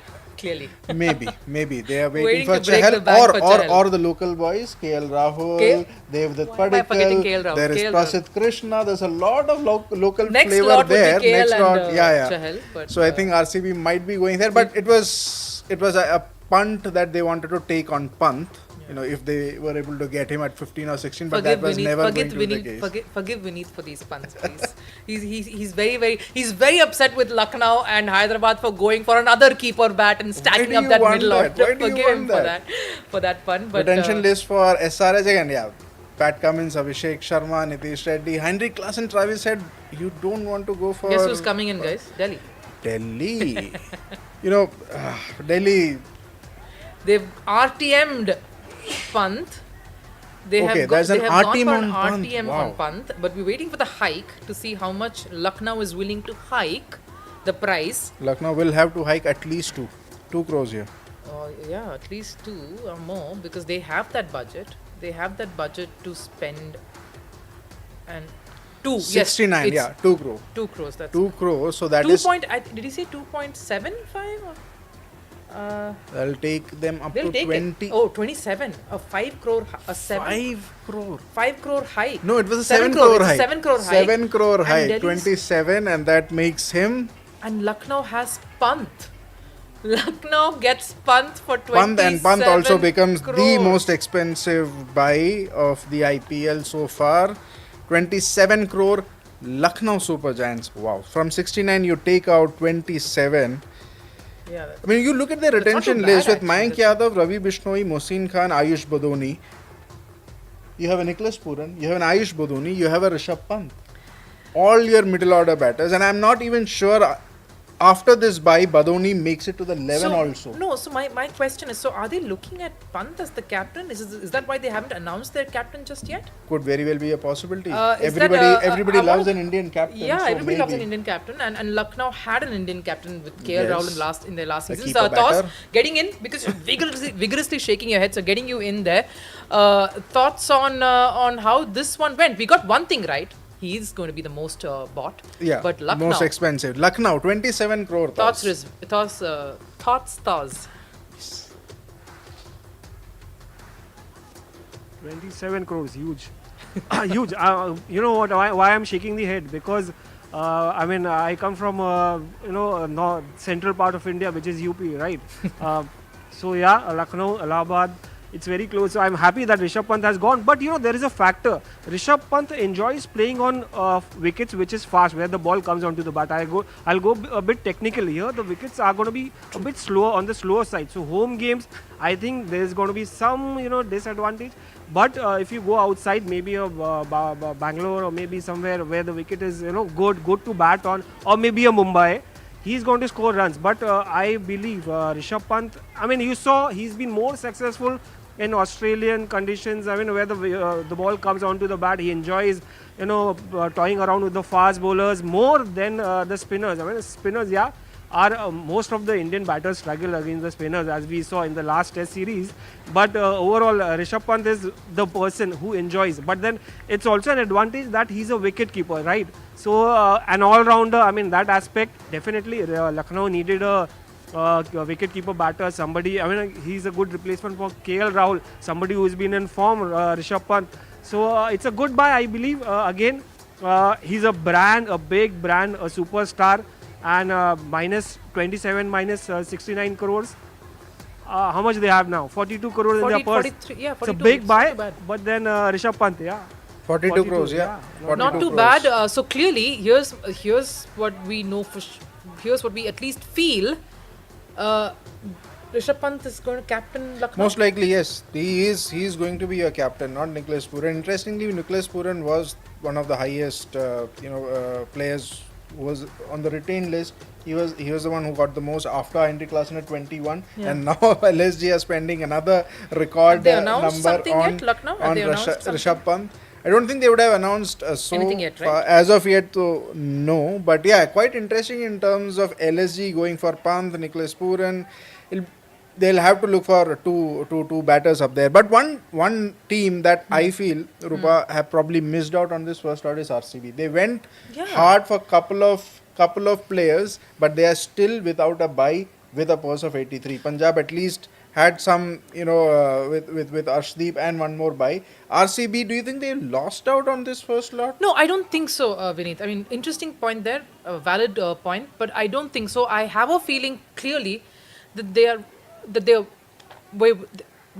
waiting for someone like a Chahal or someone like KL Rahul, of course. The next lot, if it's still there's a small break, the next lot, the M2 would be Yuzvendra Chahal, Liam Livingston, David Miller, KL Rahul, Mohammad Shami, Mohammad Siraj, and out of that, I am looking at 4 names: Chahal, Livingston, Miller, Siraj. Of course, that speaks of RCB there and there itself. Yeah, So maybe, yes, maybe. I think they were just waiting it out, seeing who they could get. I think they really wanted to get someone like a Kagiso. They went in for Kagiso, and went in for Kagiso, yeah. I guess they were just sort of hoping to see if they could get someone in that particular bracket. They would have set aside a certain amount for that marquee one Absolutely. list. Absolutely. Maybe 10 crores was what their budget was, because they knew that Chahal would again open up a frenzy. So would KL Rahul. KL He Rahul, would probably of course. open up a I frenzy. don't know. KL Rahul, do Maybe you not. really think it would open up a frenzy, or it will be just 1 or 2 teams that are going for I KL mean, Rahul? again, For me, you know what? KL Rahul could probably be the bargain buy of the auction. That's what my prediction is. no, to think that we wanted. Look, the logic of a lot of these teams or these franchises who come to an auction is, yes, of course, in the mega auction, you're looking at, for many teams who've not had a captain, a few Yeah, teams, not yeah. many, few who've let go of their captain, who want to 5 teams have let go of their captains. Half of them. who want to sort of redo their Redo core, their thing. rebuild their core. Absolutely, yeah. But you're also looking at KL maybe not as a captain, a second a batter in that middle Virat order. Kohli is a He- captain. Virat Kohli is a captain again for RCB. Why not? I mean, it looks like it is, right? It looks like Virat Kohli is going to lead the side again. Let's do it. What a East Sala Cup now day. Maybe this time we'll rewrite the history. Why not? Let's But go don't, it for don't one. burden him with more of this. Why do you want to burden Virat Kohli with more of these things? Just hit a beautiful century at BGT. Let him come back. Let him enjoy his batting. Why do you want to put the captaincy burden on him again? He's been captain for a long time. Look, speaking about emotional buys and emotional redressals, there's also word of R. Ashwin making it back to CSK, possibly this time, making it back to Chennai. Home ground, another few seasons, the last phase. Why not? I Why mean, it not? could Of happen. course, why not? There are a Of lot of course. emotional buys. You've seen that happen in the past. They did that with Cheteshwar Pujara also. They did Right. that with. So you never know that. We might have something like this in. You could see a lot of those things. Ashwin, you do see a lot of value in what Ashwin brings in, and for somebody like Muhammad, for somebody like MS Dhoni to have that kind of experience there would be quite interesting. Yes. And also, go on, Vineet. No, I think the second bit. I think the second bit has still not started there. I think the marquee list too is going to be very exciting. We've planned. Everyone watching us, we've really done our homework, Vineet and I. We've gone through a lot of sheets and sheets of amazing stats, numbers, and A lot of sheets. we're really excited to take you through the day. Marquee one has lived up to a few surprises and a few.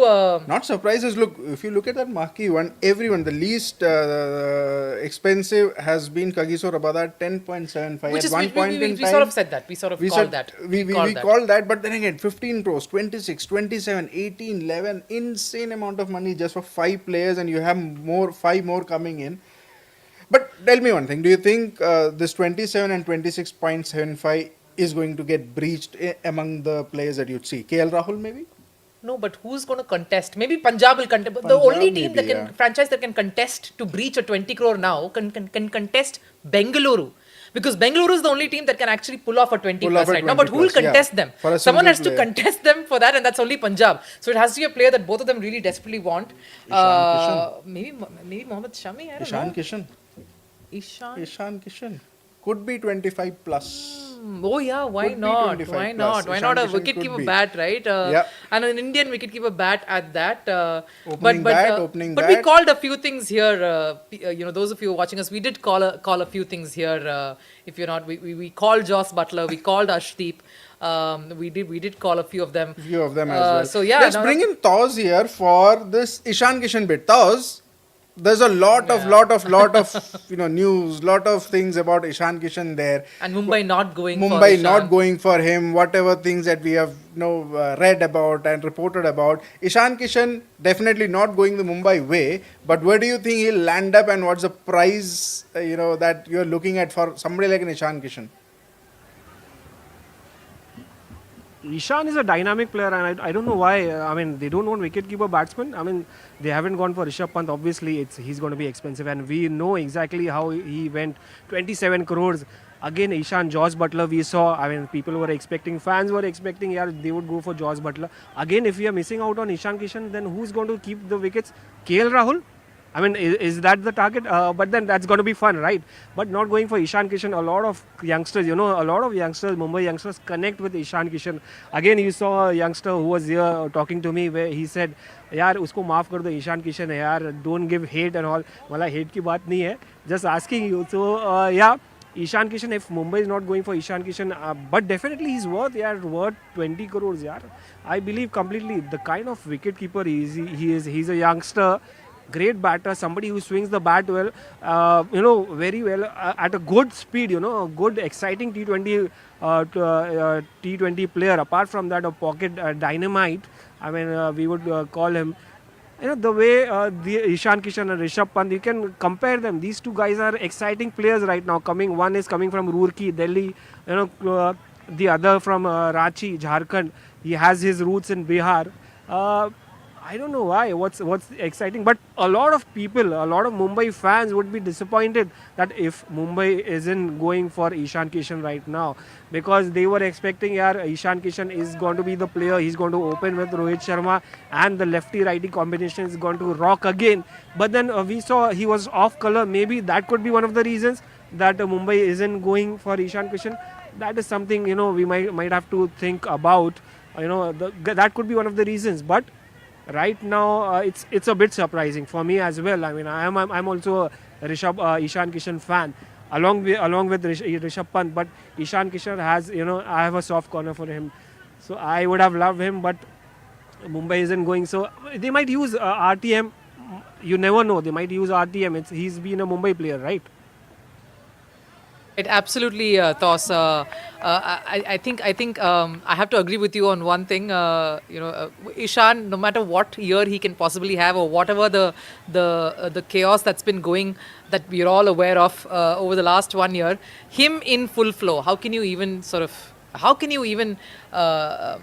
not enjoy, seeing an Ishan Kishan in full flow? But yes, right now the player who's come out is Mohammad Shami. Marquee 2 has started, and with the change in set, we have a change in person as well. Right here next to me, Vineet has skipped to grab a bit of lunch and sort of calm his nerves, because he was a little shocked with the kind of money that was getting spent in that first set.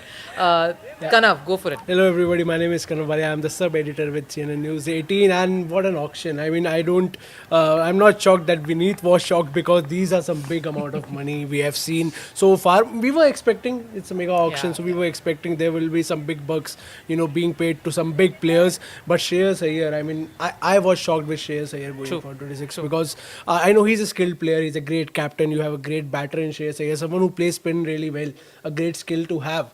But then again, 26 crore, and then Rishabh Pant was sort of expected that he will go for big money. I was shocked when Delhi used RTM for him, because I was shocked. Why would you want to have a player you let go of? No, it's also about the player. When it comes to all of these the mega auction particularly, from what because I've been with the IPL teams, I know how they think. A lot of it is also about what the player wants. If the player wants a little more from what they will get when they are retained, and they feel that they will get that amount outside when they're being bid for, I think that's another agreement that it's a mutual agreement that players and teams come to. It's also about, in some cases it is, change of platforms, like what happened with Shreyas. And we knew that he was not going to go to Kolkata. From what we heard, none of that we can possibly mention here, but he was not going to go back to Kolkata. But right now, not surprising, Mohammad Shami going for big bucks. Injury, no injury. We saw how he made a comeback there in the domestic circuit, on fire. Kolkata is definitely interested in that and so is Chennai. I saw Chennai coming in also. That's interesting. In between for Shami.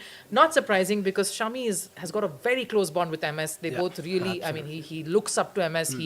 He adores MS, but come on, Gujarat is waiting for that right to match card, and they have right to match is available, not yet, but they're looking for that right to match card for sure. The bidding is still on. And Shami playing for KKR, I mean, he plays for Bengal in the domestic cricket and domestic season, so him playing for KKR won't be a shocker for me personally. But then again, the man in demand. I mean, people want him to see in Australia right now, and these teams want him to play for their team. So the man in demand, focusing on domestic cricket as of now, but the bid here is already 10 crore for Mohammad Shami, and he deserves way more. Honestly, he deserves way more. He's a great bowler to have. I was shocked.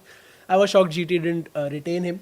No, I mean that you feel like, okay, you want to RTM a few players and you let go of a few because you feel that might have a bigger sort of an essence. You know, a Rashid Khan, you wouldn't want a Rashid Khan going back into the pool, and he's also a part of your leadership think tank. So the sort of I'm not surprised with him not being retained because you have a right to match card. Yeah.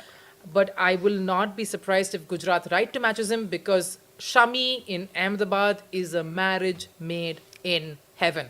I don't think those two, you take them apart and you put them together and you have just magic over there. Absolutely. And I mean, as I said, that he is the man in demand, and it's also quite risky at times, you know, putting your player into the auction and expecting that we'll use RTM. Delhi did that, but they failed because LSG came up with the 27 crore bid, and he sold.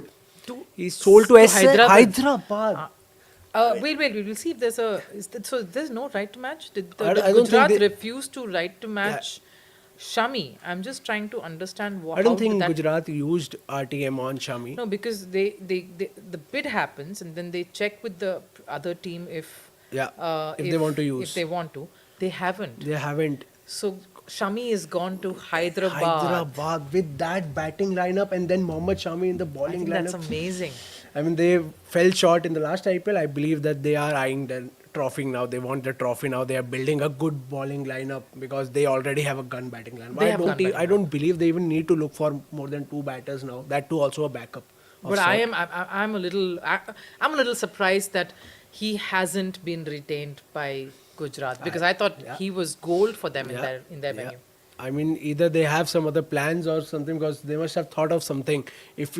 When you let go of someone like Mohammad Shami, it means you have a backup plan. You are thinking something. I hope whatever GT was planning, it comes off. They've gone for David Miller, but again, they're bidding for him. They might not necessarily use the RTM. They might just bid for someone like a Miller. I think that's definitely what they are thinking of. So they've not used their RTM yet. Yeah. They've not used their RTM yet, and they didn't use it on Shami. I'm still sort of I'm a little in shock over that. I haven't been able to move past that. You're not the only one. You're not the only one. I'm equally shocked. I was shocked when they didn't retain him, and now them not using an RTM for Shami. Well, I think hopefully there will be an explanation after the auction. They will come out with a statement. But I'm also shocked with RCB. I mean, I thought they'll go all out for Rishabh Pant now that Punjab didn't. Punjab didn't go for Rishabh Pant. I thought RCB with the second biggest purse in the auction, I thought they'll go for him, but I'm shocked that they backed out very early. Which is what I think Vinit and I kind of touched upon. We obviously felt that they were saving up for a KL Rahul or a Yuzvendra Chahal, players whom we think they would mostly target. But yes, a lot of interest for David Miller. Again, unsurprisingly so. He's at 6.25 crores currently, and Delhi and Bengaluru sort of going at it with David Miller. Gujarat has that RTM card still. They can use that if they really have to, considering they did show some interest initially. But a player like David Miller, kind of quite an asset to any. Absolutely, he's a gun player. He's what we call in today's generation a clutch player who can take the game away from you single-handedly, and he has that. He did that against Chennai. I won't forget that. And he has done that a lot with Punjab also. When he used to play for Punjab, I still remember that innings of David Miller along with I think Mandeep Singh at the Mohali Stadium. I was there in the stands and I saw him doing what he did in that match, hitting long sixes and winning the game for Punjab. He's a great artist, but sometimes I just imagine what the players is going through while his auction is going on. He's sitting at his home, David Miller in South Africa, relaxing, and then also nervous, Some players obviously watching it, some prefer not to, and especially those who know a team is going to bid for them, because a lot of the franchises contact the players and let them know that they're going to be bidding for them. So when that happens, I think you probably don't really you don't want to sort of switch on the TVs or the digital screens in this case to see what's happening. But even as we speak, David Miller 7.5 crores. Gujarat in conversation there. Ashish Nehra, Vikram Solanki. Of course, I was there at that match. I was part of the Gujarat Titans team when David Miller played that unbelievable knock against Chennai, sealing that game when stacks and all when it was stacked against them high and dry. Rashid Khan coming in towards the end and also knocking off a few big hits to get them over the line. So he's quite sold. the player, and he is sold to LSG. to is it Lucknow? Is it Lucknow? I I need saw. to see who has come in there for David Miller. Things are going really fast. I mean, there are too many teams. LSG. If I'm not wrong, it's LSG. Lucknow seems to have Super Giants. David Miller playing in the middle order of Wow. LSG. Yuzvendra Chahal is there, and we were discussing retentions when the retention list was announced, and this was the most shocking release for me. I still believe till date Royal Challengers Bangalore regret letting go of Yuzvendra Chahal. I never imagined Rajasthan to make the same mistake again. Well, again, I do understand where this comes from, and it gets a little difficult when you're talking about a particular player like Leading Yuzvendra wicket Chahal. taker in the history of Indian Premier League. A player like Yuzvendra Chahal, again, there are a lot of factors why teams don't end up retaining a particular player. It's not just about not wanting to. I think that's a very small percentage when it comes to a quality player. I think a lot of things is about getting them back eventually. Then there's also the notion of what the player wants and whether the player wants more. So there are a lot of factors why a franchise doesn't end up retaining a player. But yes, Yuzvendra Chahal, we are seeing. So I'm a little surprised about quite a few things that's happened in this Marquee 2 set. But but things are moving pretty fast. So we're down to Yuzvendra, and we know that Toss is with us in Bombay, but Mumbai has been extremely quiet so far. Yes, they don't have the money to spend as well, but they've been very, very quiet. Very unlike a Mumbai franchise when it comes to bidding and sparking bidding wars. They're known for that. But Yuzvendra Chahal, we see Chennai and Gujarat vying for him. I'm just waiting for when Bengaluru will step in.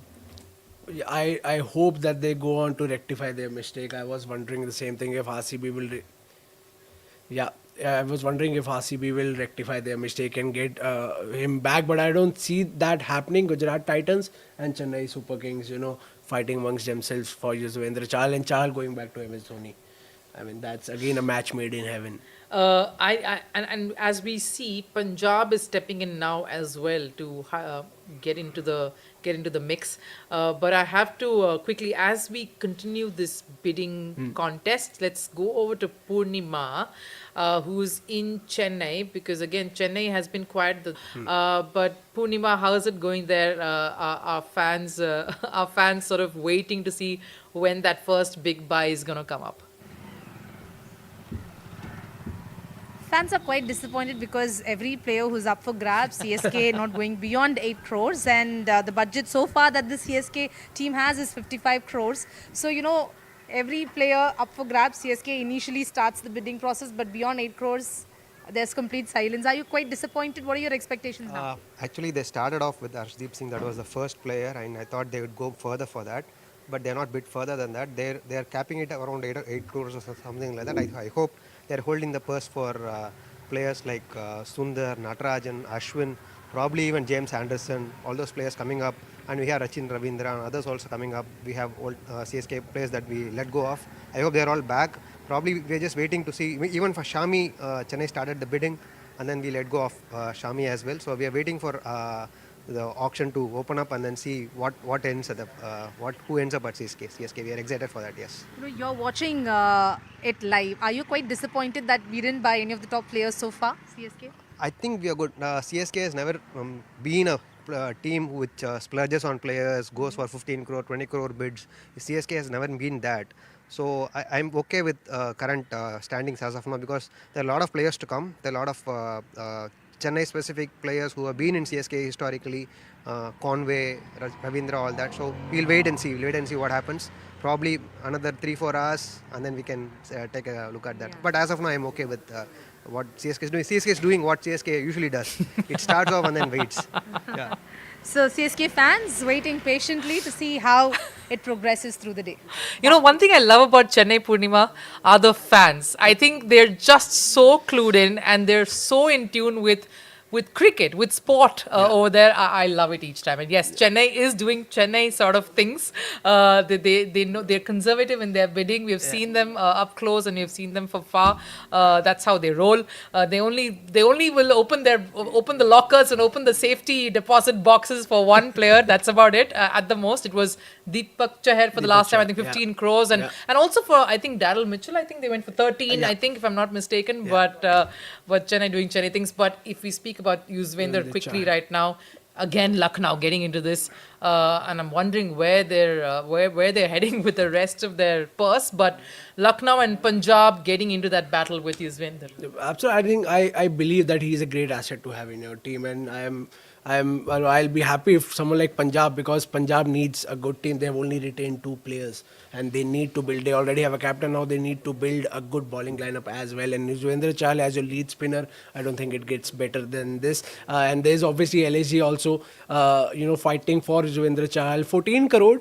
I believe he deserves way more than this. Because, as I said, leading wicket taker in the history of IPL. So we'll have to wait and see. But I love Punjab Kings and their social game as well. We jump in the UZ rays, as they say. And this gif of Yuzvendra Chahal is viral. I mean, for years we have been watching this particular gif going around on social media. And I think we are close to having a winner here between Punjab and LSG. We'll have to wait and see. 14 crore Yuzvendra Chahal as of now. There's a fight going on between quite a few teams. They want to have a lead spinner. They want to have the most leading wicket taker in the history of IPL in their team. So we'll have to wait and see where does Chahal go. And as we said, Shashank Singh, Simran Singh, 2 retentions for Punjab. I mean, they were smart with it. And I think it is the Ricky Ponting effect, because Punjab was, I believe, in the past few years, they were all over the place. Now Ricky Ponting bringing that stability to that camp, to that management. And as we speak, Bengaluru, after a very, very long discussion, very long, serious discussion between Mo Babat and a lot of the others at the table, have gone in to bid, and Punjab's not given up. It's Punjab. Bengaluru has called it off. That's it. I think 14.25 is all they could go for, and the bid is with Punjab. The bid is with Punjab for 4. Wait, who's jumped in now? I think someone else has jumped in, but it was 4.5. It's Hyderabad. It's Hyderabad. Again, Hyderabad coming in. Hyderabad jumps out of nowhere. They just jump in out of nowhere. I'm just wondering, with that purse, I'm guessing that purse is around 40 at this point, or maybe a little less than 40. I think they had 45 crores at the start. Oh, and they spent around 10 on Shami, so 30 or 30 is what their purse is at this point. I think they have made a lot of notes over here. Okay, gave up the notes midway. But if I could ask our team to sort of they had 45 crore. They had 45, and if I could ask my producer to just bring up what Shami was sold for, I'm just sort of wondering. Shami was sold for 10 crores. 10 crores. So they have 35 at this point. And they are bidding Thank 60. you, producer. And director. Equal gratitude to both. But so Hyderabad with that 35 is still going in after Yuzi. So I'm guessing they have to. I think this is the only thing that they would sort of fight for if they really intend to pocket him, because then with that remaining purse, you only can hope for smart buys, which will come much later on in the auction. You can't think of really going in for any big buys. But they do have a major part of their 11 intact. They already have the playing 11 that they have, along with Mohammad Shami now. And if they get Yuzvendra Chahal, who's gone up to 17 crores. Absolutely. I'm feeling bad for the other teams. Because if they get Chahal, this is going to be a very, very, very strong team. This will be huge. This will be a huge buy for Hyderabad if they hold on. But I'm wondering where their planning and their portioning of their money is going really. But and I'll get in toss in just a bit. But 17.5 is what's it gone up to. There was a time when this was the highest amount. This was a big amount, but now players going for 17, 17.5. Every second player is going for around 17, 18, 20, 26 we have seen. And this is the beauty of mega auctions that we are watching here rather. And 17.75 crore for Yuzvendra Chahal. We'll have to wait and see. Is it with Punjab or with SRH? right now. No, I think Bengaluru went out. Bengaluru I went think out. it's with Punjab. It's with SRH. Punjab It's is with Hyderabad yeah, with they're 7.5, discussing. 7.75 because Punjab went 7.5, Yeah. 17.5. Yeah. Hyderabad came in there. The Hyderabad franchise jumped in with 17.75, and Punjab is heavily doing their calculations. Oh, we need this little later on. We need this play a little later on. And that tweet of Delhi Capitals is so apt. You see, chilling and watching the fun unfold. Yeah, this is exactly what I wanted. I wanted a bidding war gone up to 18. Punjab's bid gone up to 18 with the bid now on Hyderabad's table to respond to. That's exactly how I imagine players, watching the IPL auction when their bid goes above 15 crores. not all players, guys. Not all players. Not all When their players. bid goes above 15, 16 crores, they just relax and see the fight. Now, where am I going to... Okay, Hyderabad's pulled off. Hyderabad's, I think, have called it off. 18 crores. 18 crores is what we are at. I think it is with Punjab. Are we seeing another big buy going with Punjab? Basically, Punjab. We said at the start, yes. Yeah, Yuzvendra You see, Chahal so too. after Arshdeep Singh after Arshdeep, they have Yuzvendra Chahal, they have I think Shreyas Shreyas Iyer. Iyer, and they have UZ. So we said Punjab would play party pooper and really spoil plans for all teams, and they've done exactly that. Toss, how difficult is it for Mumbai to sit and watch this even as Mohammad Siraj comes up? Yeah. Absolutely, it's very, very difficult. I don't know why they haven't opened the account. I mean, that's how they say when you start your innings first, right? They haven't opened the account. So interesting bid it has been so far. Rishabh Pant, then Mitchell Stark, and now Yuzvendra Chahal, Mohammad Shami. I mean, I was surprised. Mohammad Shami just 10 crores. I mean, saw the Manjrekar's tweet. What happened exactly? Yeah, so this is surprising. But yeah, coming back to Yuzvendra Chahal, I would have preferred him to stay with, to go with Lucknow Super Giants, because they are, again, we'll go back to the wickets. I mean, the wickets are slower. You're going to play 7 matches at home. It's not easy for batters to bat out there. And when you have a bowler like Yuzvendra Chahal, it becomes very, very difficult. And leg spinners are not luxury anymore. They are one of the most important factors in when it comes to T20 cricket. You may not see them in Test cricket, the longer format, but you will definitely see them as an important cog in the wheel of different teams. And leg spinners have become useful ever since IPL has picked off in the mid of the IPL. I don't know, Punjab or Lucknow Super Giants. Lucknow, he will be more effective for Lucknow Super Giants because Punjab are going to have batting tracks, and it's easier to bat against leg spinners when it's a flat track or maybe a fast track. But this guy, Yuzvendra Chahal, is a smart bowler, right? Whether it's Lucknow, whether it's Punjab, he knows he has got variations. He's got those googlies and the flippers and the zooters that comes off from his fingers and hand. I mean, definitely, he's a great buy. I mean, and also the fact you're forgetting that he's only getting older, but he's also getting wiser with age. And the best part is naturally he's a slim guy, somebody who doesn't put on weight easily. So all that factors comes in. So wherever he goes. Tos, just because you have some salt and pepper right now, now Yuzi is also gaining wisdom and all. But I get where you're coming from. But two things that's really struck me at this auction table so far. Yeah. Bengaluru has been very circumspect despite having a big purse. Absolutely. Despite having a purse that they can really loosen up and they can splurge on, they've been very circumspect, unlike the kind of auctions they've normally had in the past, where Bengaluru has wanted to go in for that big name, that X factor. Let's put the money behind it and let's get the Watson, let's get the Stark. They have been very, very circumspect. So that's one takeaway from me from this auction so far. And second, Punjab is looking like a decent. They've bought some decently big players and Indian players at that. Absolutely, it has to be the Ricky Ponting effect because, as I said, that he brings that stability to the team management. And as far as RCB is concerned, I think their fans wanted them to think more in the auctions, and I think they've taken that way too seriously. They're just thinking. They're not going for players for a long time. But yeah, Punjab, I think they are doing great. Mohammad Siraj currently 12.25 crore. Rajasthan bid right Royals now. and Gujarat Titans, they are still fighting for Mohammad Siraj. We'll have to wait and see. I'm shocked. RCB still no RTM for Mohammad Siraj. And I was just reading a tweet by I think Rajasthan Royals, and they said pulse aa gayi, pulse, which is So are they going to sell it to Gujarat? I think I think the bid is with Gujarat, and it's almost going to, like, Siraj is almost going to. Bengaluru is not Bengaluru going said in. no.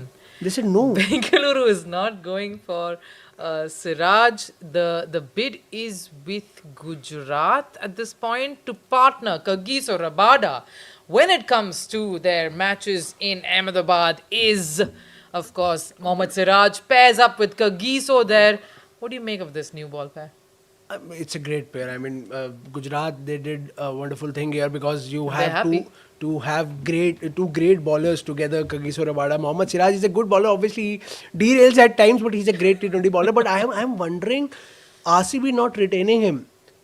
I'm wondering if Siraj would be knocking so- Virat's door in Perth right now. No, so let's be very serious here though. But the RTM, I think if I was at the Bangalore Yeah. table, I would use that RTM. I would look at using that RTM on a Glenn Maxwell or Will Jacks. or a Will Jacks or a Will Jacks. I think that's what I would probably hold back for. I wouldn't necessarily be. I would be seeing how I can figure out my bowlers on the purchase table, and I would use my RTM for a Will Jacks or a Glenn Maxwell. I'm pretty certain Glenn should go. I mean, I was thinking that there would be a fight for Chahal there, but with Bengaluru, but things can be very surprising. issue You never know what with RCB has always been the bowling lineup. They have had a gun batting lineup for years. and it's Big difficult in names. Chennaswamy as All well. the big names you have had, you have a McCallum, you have had a Watson, a Yuvraj Singh, a Chris Gayle, AB de Villiers, Virat Kohli, the man himself.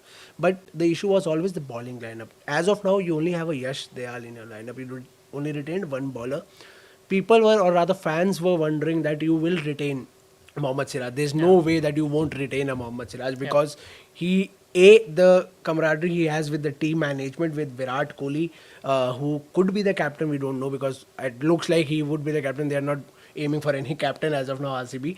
But Siraj, sharing that bond with the team, with Virat Kohli, and him going into the auction, the fans were wondering, they were praying. I as someone who follows RCB, I saw fans also, saying that please retain Siraj. They understand that he derails at times, form at times is an issue, but he's a great T20 bowler to have. But okay, you don't want a Siraj in your team, you must be eyeing some player. No, Mohammad Shami should have gone for some other bowlers as well. So I wonder if that will still be an issue for RCB, the bowling lineup. Even as we speak now, Liam Livingston has come up in that M2 list. He's part of that M2 list, which means that we're going to have possibly KL Rahul up next as the last in that lot. Am I right? That is correct. Yep. So KL Rahul after this, but Liam Livingston, you have Bengaluru coming in for them. Delhi has jumped in for Liam. But Bengaluru going strong, and it's at 5 crores. Again, they do need obviously that firepower. Liam Livingston, really a good solve there, an all-rounder, must have for any setup. He proved a bit of his price tag when he was playing for Punjab. Quite a few crucial innings that he played for them when he was with that franchise. But how do you see this one playing out? I mean, Livingston, the batter, I am a fan of, but him, the bowler at Chinnaswamy, I don't think that's a good idea because he's a sort of a part-time bowler. He's not an out-and-out all-rounder. Yeah. He bowls a bit, but in Chinnaswamy, you need specialist bowlers because he can go for 25-30 runs easily because the boundaries are very short and you won't back on him. Won't back him to do well with the ball in every match. You need someone, if you are going for an all-rounder, you go for an out-and-out all-rounder. There's a bit of silence, and Chennai has come in there. Now, we did sort of kind of predict this, that Chennai would go after, and I'm sure Purnima and all her very, very intelligent fans in Chennai are very happy because they were keen on Chennai going in for Liam Livingston. But again, we don't know how far they'd be willing to go for someone like him, and who else would persist at the heels But yeah, that's the purse right now, 55 and 83 crores, 83. still 83 crores. Bengaluru still have a lot, but Bengaluru will probably be waiting for that next person coming up on the list, which is KL Rahul. So really waiting for how to see how this plays out and how much they can actually push for this. But they've been pretty frugal so far in this mega auction, which has already seen 2 players go beyond 25 crores each. So kudos to a franchise like Bengaluru to hold on to their purse strings and be careful about what they were spending on. But Liam's sitting with in a battle between the 2 southern states, Chennai and Bengaluru. 8.25 crore as of now. Someone else has come in. But Chennai, I think they have backed out. No, Chennai is still there. They're still there. They're still there, but I guess someone else is coming in on that bid for, or they've gone off. Chennai's dropped out. It's still with Bengaluru, and I think the other team to come in there because they're still in conversation. But I'm wondering which is the other team that went in for the bid. I believe English players are very risky to have because they often back out midway through the tournament because of their international commitments. We have seen Punjab is not right to matching. So is it with Bengaluru? Has Bengaluru? Think, more or less, I think they have. Bid? I think they have won the first big buy for Bengaluru people. Is it going First to be buy. the first buy first for buy for Bengaluru, Bengaluru, and quite the price that you wouldn't expect a Bengaluru franchise to spend on a big marquee player. 8.75. That's a good buy. Good buy for Bengaluru. A smart buy. Have to say that, yes. Absolutely, a smart buy for Bengaluru. A great batter, but there is still a question mark for me personally. The bowler in him at Chinnaswamy is something that they'll have to look towards. They'll have to tackle. They'll have to work on it. But as a batter, and considering the opposite of what I just said, as a batter with those short boundaries, I think he will do wonderful in that stadium. But KL Rahul, and that leads the us man to KL Rahul, the person who we were all waiting for, and I think will this be the second buy for Bengaluru, or will they surprise us? I don't know. We were sort of the conversations that we were having regarding KL Rahul was that he would go back to his home ground. I'll be curious to see if Lucknow puts in a bid. Just curious. No, they already have Rishabh Just curious Pant. to see. They have a wicket keeper. They have a captain. No, it's not, I just want to know if they'd say, hey, just a token, Mr. Goenka. just to start things off, just like a peace offering or an olive branch. I don't One see bid from that Lucknow. happening. Yeah, I'll be surprised if that happens. But Kolkata going KKR and RCB all in for KL. KL Rahul and KKR. That's an interesting take. Just to see him played at the Eden Gardens. Who has Kolkata got so far? They haven't. Kolkata. They haven't purchased anybody. They have. They went in hard, of course, for Pant. Is it? They went in hard for Pant, but yeah, Kolkata hasn't. No one hasn't really purchased, which means they need a captain. They need a captain. Which means they're looking at possibly KL Rahul to captain their side, depending on how much. But I don't think RCB will let him go. I don't think this will happen. No, so my thought is if RCB is really investing this particular mega auction on their bowlers, if they really, because they know that with that small ground, they've really hit a very rough patch with their bowling squad in the past. If they're really kind of saving up to spend on a good bowling attack, then they would have a cap for how much they would want to go for KL Rahul. But then they would have gone for Chahal or a Shami for. But there are many other bowlers who are yet to come. There are many other good buys who are yet to come. They're good, proper spinners as well as pace bowlers who are yet to come in there in that list. Yeah. But yes, that's what I'm wondering. How far would RCB go? Would Kolkata and Bengaluru go? It's 8.75 crore as of now. The fight is still on between KKR and RCB. KL Rahul used to play for LSG. Now he's back in the auctions. A big match player, played brilliantly recently in Perth. We all saw what he did. A different format altogether. But then again, KL Rahul, the batter, is. You can see the tweets. RCB has put out a tweet when the next name is KLR and there is a Jimmy Fallon standing up in the GIF. And I think they are interested. RCB, as we discussed, it could be sort of a homecoming for KL Rahul, and I often wonder. I get a hint that he also wants to come back to his home ground. He plays for Karnataka in domestic cricket. RCB, he has played for RCB. He started, I think, if I'm not wrong, he started his IPL journey with RCB. As he touches 10 crores, just quickly going across to Thos, who's still there. In a city that that hasn't really Mumbai, that hasn't really done much on the bidding front, but KL Rahul 10.75 with Kolkata and Bengaluru still interested. This is going to go up to 20 for sure. Thos, how do you see this playing out? Very, very interesting that Mumbai hasn't opened their account. Again, I'm going back to that statement. I'm surprised.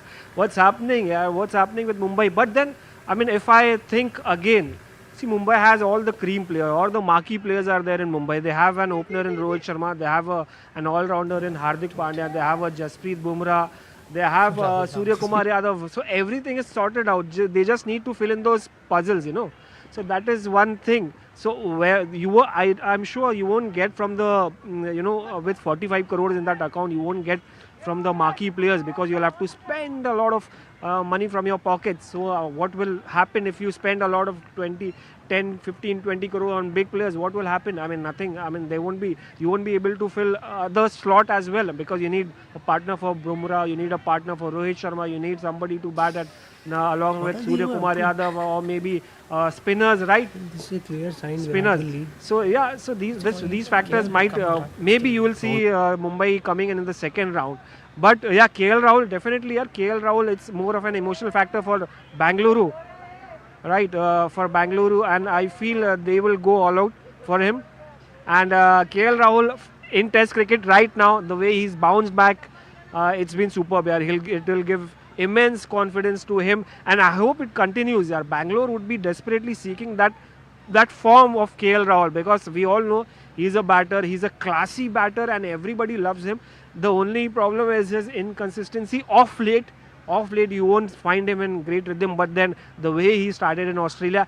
Also the factor here is Bangalore is going to be batting tracks, right? Batters enjoy playing on those wickets. 7 matches in Bangalore.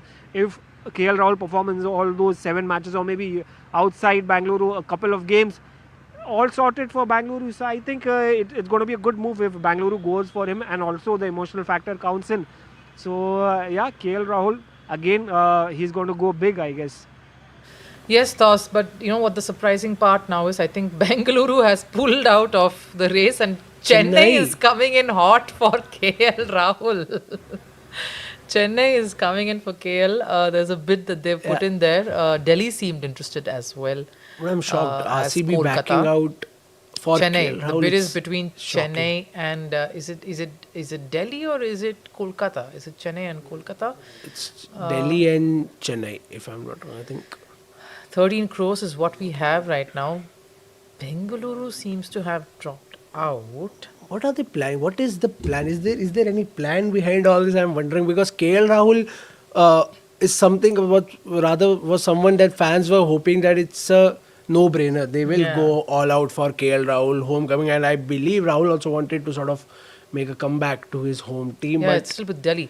With Delhi and Chennai going in. Remember, Chennai needs a nice solid. They love a nice solid middle order bat. They had that with Ajinkya Rahane for a while. Ambati Rayudu playing that role as well for a few seasons. Though he moved up to open as well and then came down the order too. Interesting. Delhi has got KL Rahul. This sold to Delhi for 14 crores. They've got their captain, I'm guessing. Quite a good buy that for them. They'll be extremely happy with that. They really wanted to get a few players back in the first marquee list. They went in for quite a few of the players there. I think this is going to be interesting. Shreyas as well as Pant.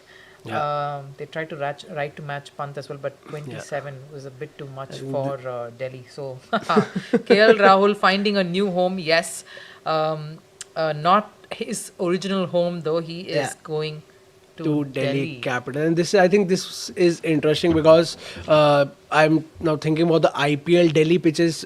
Batters prefer batting on that surface, and KL Rahul, with all the noise that we have had around his strike rate, I think he's going to prove something, and I believe this is going to be his season. He's a great batter, we all know. It's just that he has not come out of his shell in the T20I format, if I believe, and I think that this IPL on that surface of the Delhi Stadium, I believe that that Arun Jaitley Stadium, he will come good and he will score a lot of runs. But the shocker for me is still RCB. I mean, yes, they have got Liam Livingstone, but no KL Rahul. I expected them to go hard for a Chahal or a Shami, but still, I think they have. I hope they have a plan. But this is actually very interesting. Rishabh Pant going to LSG for 27 crore, the highest bid, the most expensive player in the history of Indian Premier League, Rishabh Pant. And what a journey this guy has had in the last 2 years. Starting from that unfortunate accident to coming back to international cricket, winning a T20 World Cup, playing a Border Gavaskar trophy, now being sold and being the most expensive player in the history of IPL.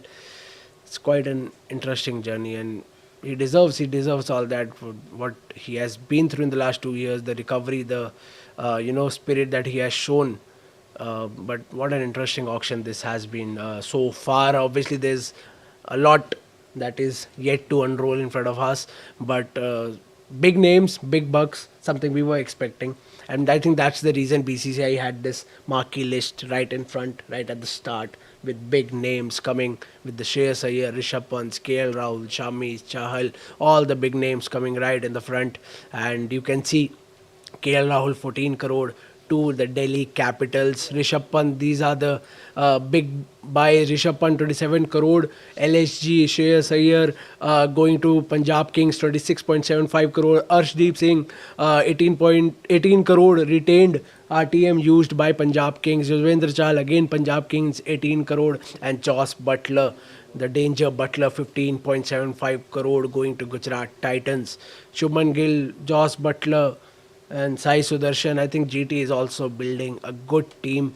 They are a smart camp, GT. I believe they have had a very short journey so far in IPL, only 3 years, but they already have one trophy, one runner-up position, and they know what they are doing.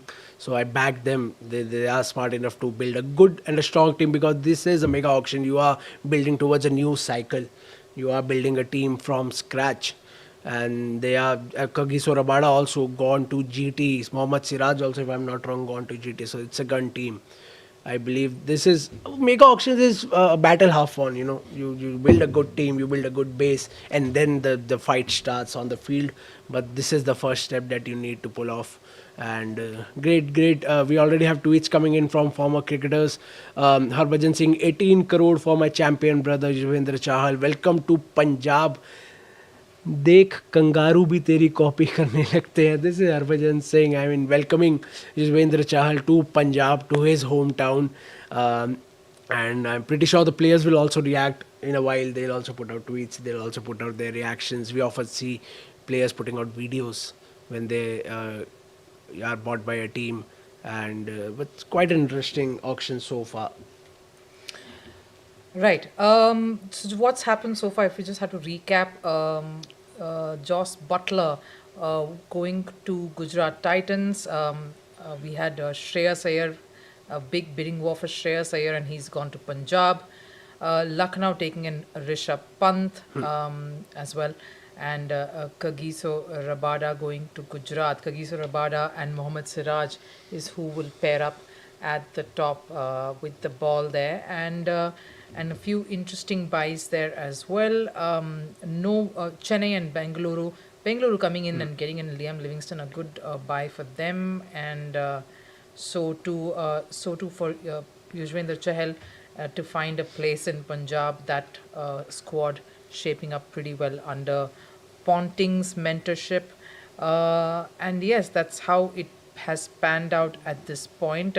Quite an interesting auction. Both the marquee sets is pretty much wrapped up at this point. Yep. as I said, quite an interesting auction so far. Big names, big bucks, and we have Taus. I think we have with us. Taus. Mumbai, as we have been discussing, they have not yet opened the account. But so far, Punjab going for the Arshdeep Singh, Yuzvendra Chahal, GT, building a good team. We have been discussing Kagiso Rabada, Mohammad Siraj, and then you already have a Shubman Gill up there with Sai Sudarshan. Your thoughts on GT and Punjab so far? No, amazing. They were Arshdeep Singh is not surprising, right? They were supposed to go for Arshdeep Singh, and he's been playing for them over the time. But yeah, GT and they have Mohammad Siraj and Kagiso Rabada. Very interesting pair of choice. I mean, Rabada is an experienced player. Siraj has also become experienced over the time, but he's been quite expensive. But then that is what the leader of the team has to go for, make it into a lethal pair. Who's coming? That is the target. That should be the target. How Kagiso Rabada and Siraj are going to play that role, because we can trust Rabada, somebody who's been there, who's done that over the years in T20 cricket, whether it's for South Africa, whether it's for any other IPL team. But Siraj, yeah, it's a tough buy, but then that's okay. He's returned to form in Australia. That's a good news for Gujarat Titans. They might be very happy, but then it's IPL, right? IPL happens in India, and the wickets are not that helpful like a Perth. And off late, you have seen Siraj has not been in great form. So I hope he returns to form. But a good choice, yeah, good choices. Whether it's Mitchell Stark, whether it's Yuzvendra Chahal, whether it's Liam Livingstone going to RCB. Again, RCB is an interesting choice. Liam Livingstone going to RCB on a shorter ground. He's a big hitter, a strong hitter, somebody who chips in with his right arm off spins. Right arm off spins, he won't be, I don't know if he's going to be as effective as he was maybe for his England side. But the Chennai Chinnaswamy Stadium ground is a bit smaller with the wicket. The ball doesn't turn much on that wicket, but then he's going to compensate. So Glenn Maxwell, maybe he could play the role of Glenn Maxwell if RCB doesn't go to doesn't go for Glenn Maxwell, or doesn't uses that RTM card. Again, Shreyas Iyer, I'm looking at Shreyas Iyer right now. Shreyas Iyer is a very, very good choice for Punjab. Again, they wanted a leader. I mean, over the years, Kanav, we have been talking about how important Punjab needed a face over the time. They have not had that. They had to go with Sam Curran. They have to go with other guys. I mean, their biggest brand was Yuvraj Singh. Then, I mean, the result did not come out. So I think Shreyas has the leadership. He has done it before for KKR. He has led Delhi Capitals. He's a good, massive, amazing T20 batter, and a good leader. I mean, he's played a lot of cricket, right? He's played a lot of cricket, so he brings in a package for Punjab. While talking about KL Rahul, I mean, why they should have gone for Bangalore. I'm surprised. Bangalore should have gone for KL Rahul, but then they have their limits, right? They have their limits. Whether they can go beyond a certain point, and whether they can breach that code, breach that barrier which they had kept for KL Rahul. That might have gone against their own strategy, or maybe the rule, because it's not just one or two players that they have to buy. They have to buy a whole lot of other players, right? They have to fill in the slots. Strategy यही होती है कि आपको अलग-अलग slots के लिए players buy करने पड़ते हैं. Fast bowlers के लिए spinners, then you have top order batters. You have a Virat Kohli. You have retained a couple of players. So these factors count in, right? It's not just about one or two players being bought in for huge amount and then people will talk about them. No, it's about filling the slots. It's about the wants. It's about the things, the experience they need. It's about the balance that they should have when it comes to T20 cricket. All that factor counts in. So kind of, I think all have been smart right now. I am still wondering what happened to Mumbai Indians. I would like to speak to a few fans if they come over here. I mean, you can see all of them are busy. I mean, they are playing their game. It's a Sunday, Kanav. It's a Sunday, so they are loving their cricket. They are keenly following the IPL auction at home. But here it's all action, boy. It's all action. So, but I've had the chat with these youngsters, and they wanted a few players who have already been sold.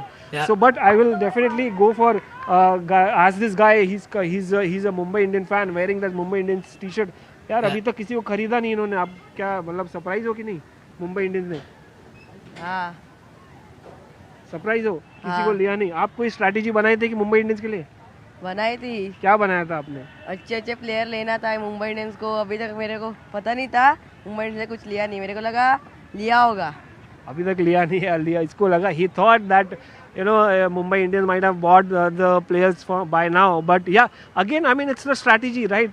They have the players, they have the marquee players, they have the biggest of the players in their lineup, so I mean expecting players from 14 crore, 20 crore, 25 crore, it's going to be very very difficult. It becomes difficult in the upcoming hours or maybe next day for Mumbai Indians, because they have just 45 crores and it's quite difficult. But they have the cream players, they have nothing to complain right now, they have the best of the players. So I think the fans are still happy. Yeah. But Taus, you have been covering Mumbai cricket. You have covered a lot of Mumbai Indian matches. We have been together covering at the Wankhede a lot of Mumbai Indian matches. What do you think the strategy could be for Mumbai Indians? Because they don't have a big purse. They only have 45 crore. The retention list that they have had so far is quite big. The Rohit Sharma, they have a Jasprit Bumrah, they have a Surya Kumar Yadav, Hardik Pandya, Tilak Verma, who has scored 3 back-to-back, T20I centuries. So what do you think, could be their strategy for this IPL auction? So far, they have not gone for any player. What is your take on Mumbai's strategy? What could they be eyeing for? Young players, uncapped players? What do you think? See, Mumbai has always been all about building players, building future. I mean, so that could be because Rohit Sharma is getting older, and the best part was they have retained the superstar Rohit Sharma, and they have an all-rounder in Hardik Pandya. They have Jasprit Bumrah. So they want partners. For example, if you take Rohit Sharma, they want a partner for Rohit Sharma.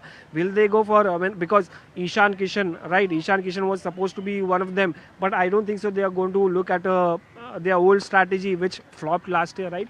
They did not click much in the last season, so they might have a new strategy completely. They might have a young, more dynamic, or maybe an Ankrish Raghuvanshi. I mean, you saw what he did for KKR. He's a dynamic player. Maybe Mumbai Indians might be eyeing for that youngster who could open with Rohit Sharma, or maybe some other guy, some other talented opener. Middle order is sorted. You have Surya Kumar Yadav, but then you need another guy, somebody, a wicket keeper. You need a wicket keeper. Rishabh Pant is gone, Ishan Kishan is gone, George Butler is gone.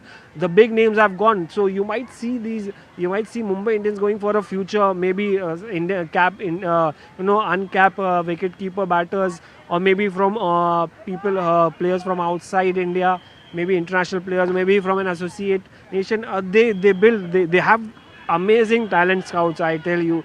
Otherwise, they wouldn't have won 5 IPL titles, right? I mean, it's not easy to win so many titles, and also the Champions League, 2 Champions League. One against under the leadership of Harbhajan Singh, the other Rohit Sharma. So they have been the most successful franchise in IPL, and the reason for that is that they have built on the future. They have targeted the young players, young blood, and T20 cricket is about youngsters, right? It's definitely experience plays a role, and they have the experience in their lineup. They have the Rohit Sharmas and the Bumrahs and the Pandyas and Yadav. But you need a mix. You need the young legs. You need fresh legs. Somebody, you need daredevil attitude. Maybe Rohit Sharma may be cautious in his own start as a batter, but you need daredevil batters who can go out there, start hitting from ball 1. You saw exactly what happened in the. Again, did I miss out on Tilak Verma? See, again, you have Tilak Verma. So your middle order is sorted out, right? Surya, Tilak Verma and Hardik Pandya. Again, if you look at what happened in South Africa, the way Team India played, they dominated completely. They scored massive run, and it was all young side, right? It was all youngsters out there expressing themselves, hitting those sixes, unbelievable shots.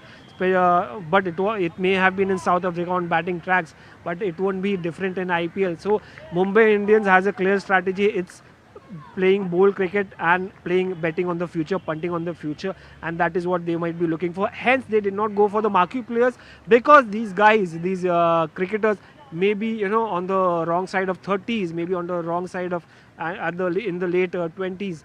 So maybe that could be the reason 25, 20 to 25, or maybe at the most 30. That could be one of their strategies right now, I believe. Yes, absolutely. I mean, Mumbai Indians is a team which, they love to invest in youngsters. As you said, that many marquee players are towards the other side of 30s. There were some who were young. There's a Rishabh Pant, there's a Shreyas Iyer. But then again, Mumbai Indians, they are a successful team. They are a very successful team. But I have with me here Harshit Bisht. Harshit, thank you so much for connecting with us. IPL so far, IPL auction so far, rather, mega auction so far. What has shocked you the most, and which team has impressed you the most, rather? I mean, I'm impressed by Gujarat Titans' business so far. They have signed 3 players. They have got Rabada, they have got Josh Butler, they have got Mohammad Siraj. Rabada is a very good bowler. With Josh Butler, they have got an experienced captain. They have got somebody who will provide experience to Shubman Gill in the captaincy. He's a very they were in search of a wicketkeeper batter after Matthew Wade and the retirement of Riddhiman Saha. They were in search of a wicketkeeper batter. In somebody like Josh Butler, who's a seasoned campaigner who has scored mountains of runs in T20 cricket. They have got a very brilliant player at the top who will open, who will do the wicket keeping duties. Then you have got Shami as a replacement of Shami, because they did not bid for Shami. They've got Siraj. Siraj is a very quality player. I was surprised by that RCB did not retain him, because even despite having an RTM card. But that's a good addition to GT setup. And then obviously there is Rabada. So I'm very happy with how the Gujarat Titans have performed so far. And I'm quite surprised by RCB's business, because there were so many players that we were talking about that RCB will bid for. There was Rahul. I was expecting them to bid for Rishabh Pant. I was expecting them to bid for Kagiso Rabada. Even AB de Villiers asked them to, go behind Rabada, go get Rabada, get Chahal back. Everybody in the world was talking about get Chahal back, get KL Rahul back. They did not sign them, even though Chahal got 18 crore, but RCB had the purse of 83 crore. What are they waiting for? I mean, who do you want to sign then if you're not getting Chahal, if you're not getting KL Rahul? KL Rahul has expressed his desire to, I want to play for RCB. Yeah. He's a local lad. He has scored more than 4,500 runs in 132 IPL matches. He has a batting average of 45. I mean, last season also, even though he was criticized a lot, he scored more than 500 runs. You need a batter, you need a captain, you need an Indian player. Who are you waiting for? A wicketkeeper. And what have you got? You have got a Livingston for 8.75 crores. I mean, you are supposed to, if you want to make a very strong side, then IPL auction is there. If you want to make a very strong side, you had a very good Indian options. You had a Shreyas Iyer available there. You had a Rishabh Pant there. You had a KL Rahul. You did not sign. I mean, I am not surprised by other teams, because teams like Chennai, teams like Mumbai, they had a very limited purse. Yeah. Teams like Rajasthan, very limited purse. So they have kept their cards close, and because they have retained their core, they are okay with that. But somebody like RCB with the purse of 83 crores, second most expensive purse, the costliest team, and what are you waiting for, man? Livingston, you can get 10 players like Livingston in this IPL auction in the coming sets, right? You should have invested in some good Indian player. I mean, see, if you see Punjab Kings, they were very clear in the IPL auction that we want an Indian captain. They bid for Shreyas Iyer because, Shreyas Iyer has worked with Ricky Ponting in the past, and he is a two-time IPL final captain. He has won the last IPL, and they broke the banks. They splashed rupees 26.75 crore for Shreyas Iyer. Absolutely. They wanted to sign Chahal. They went all out for him. They signed him for 18 crore.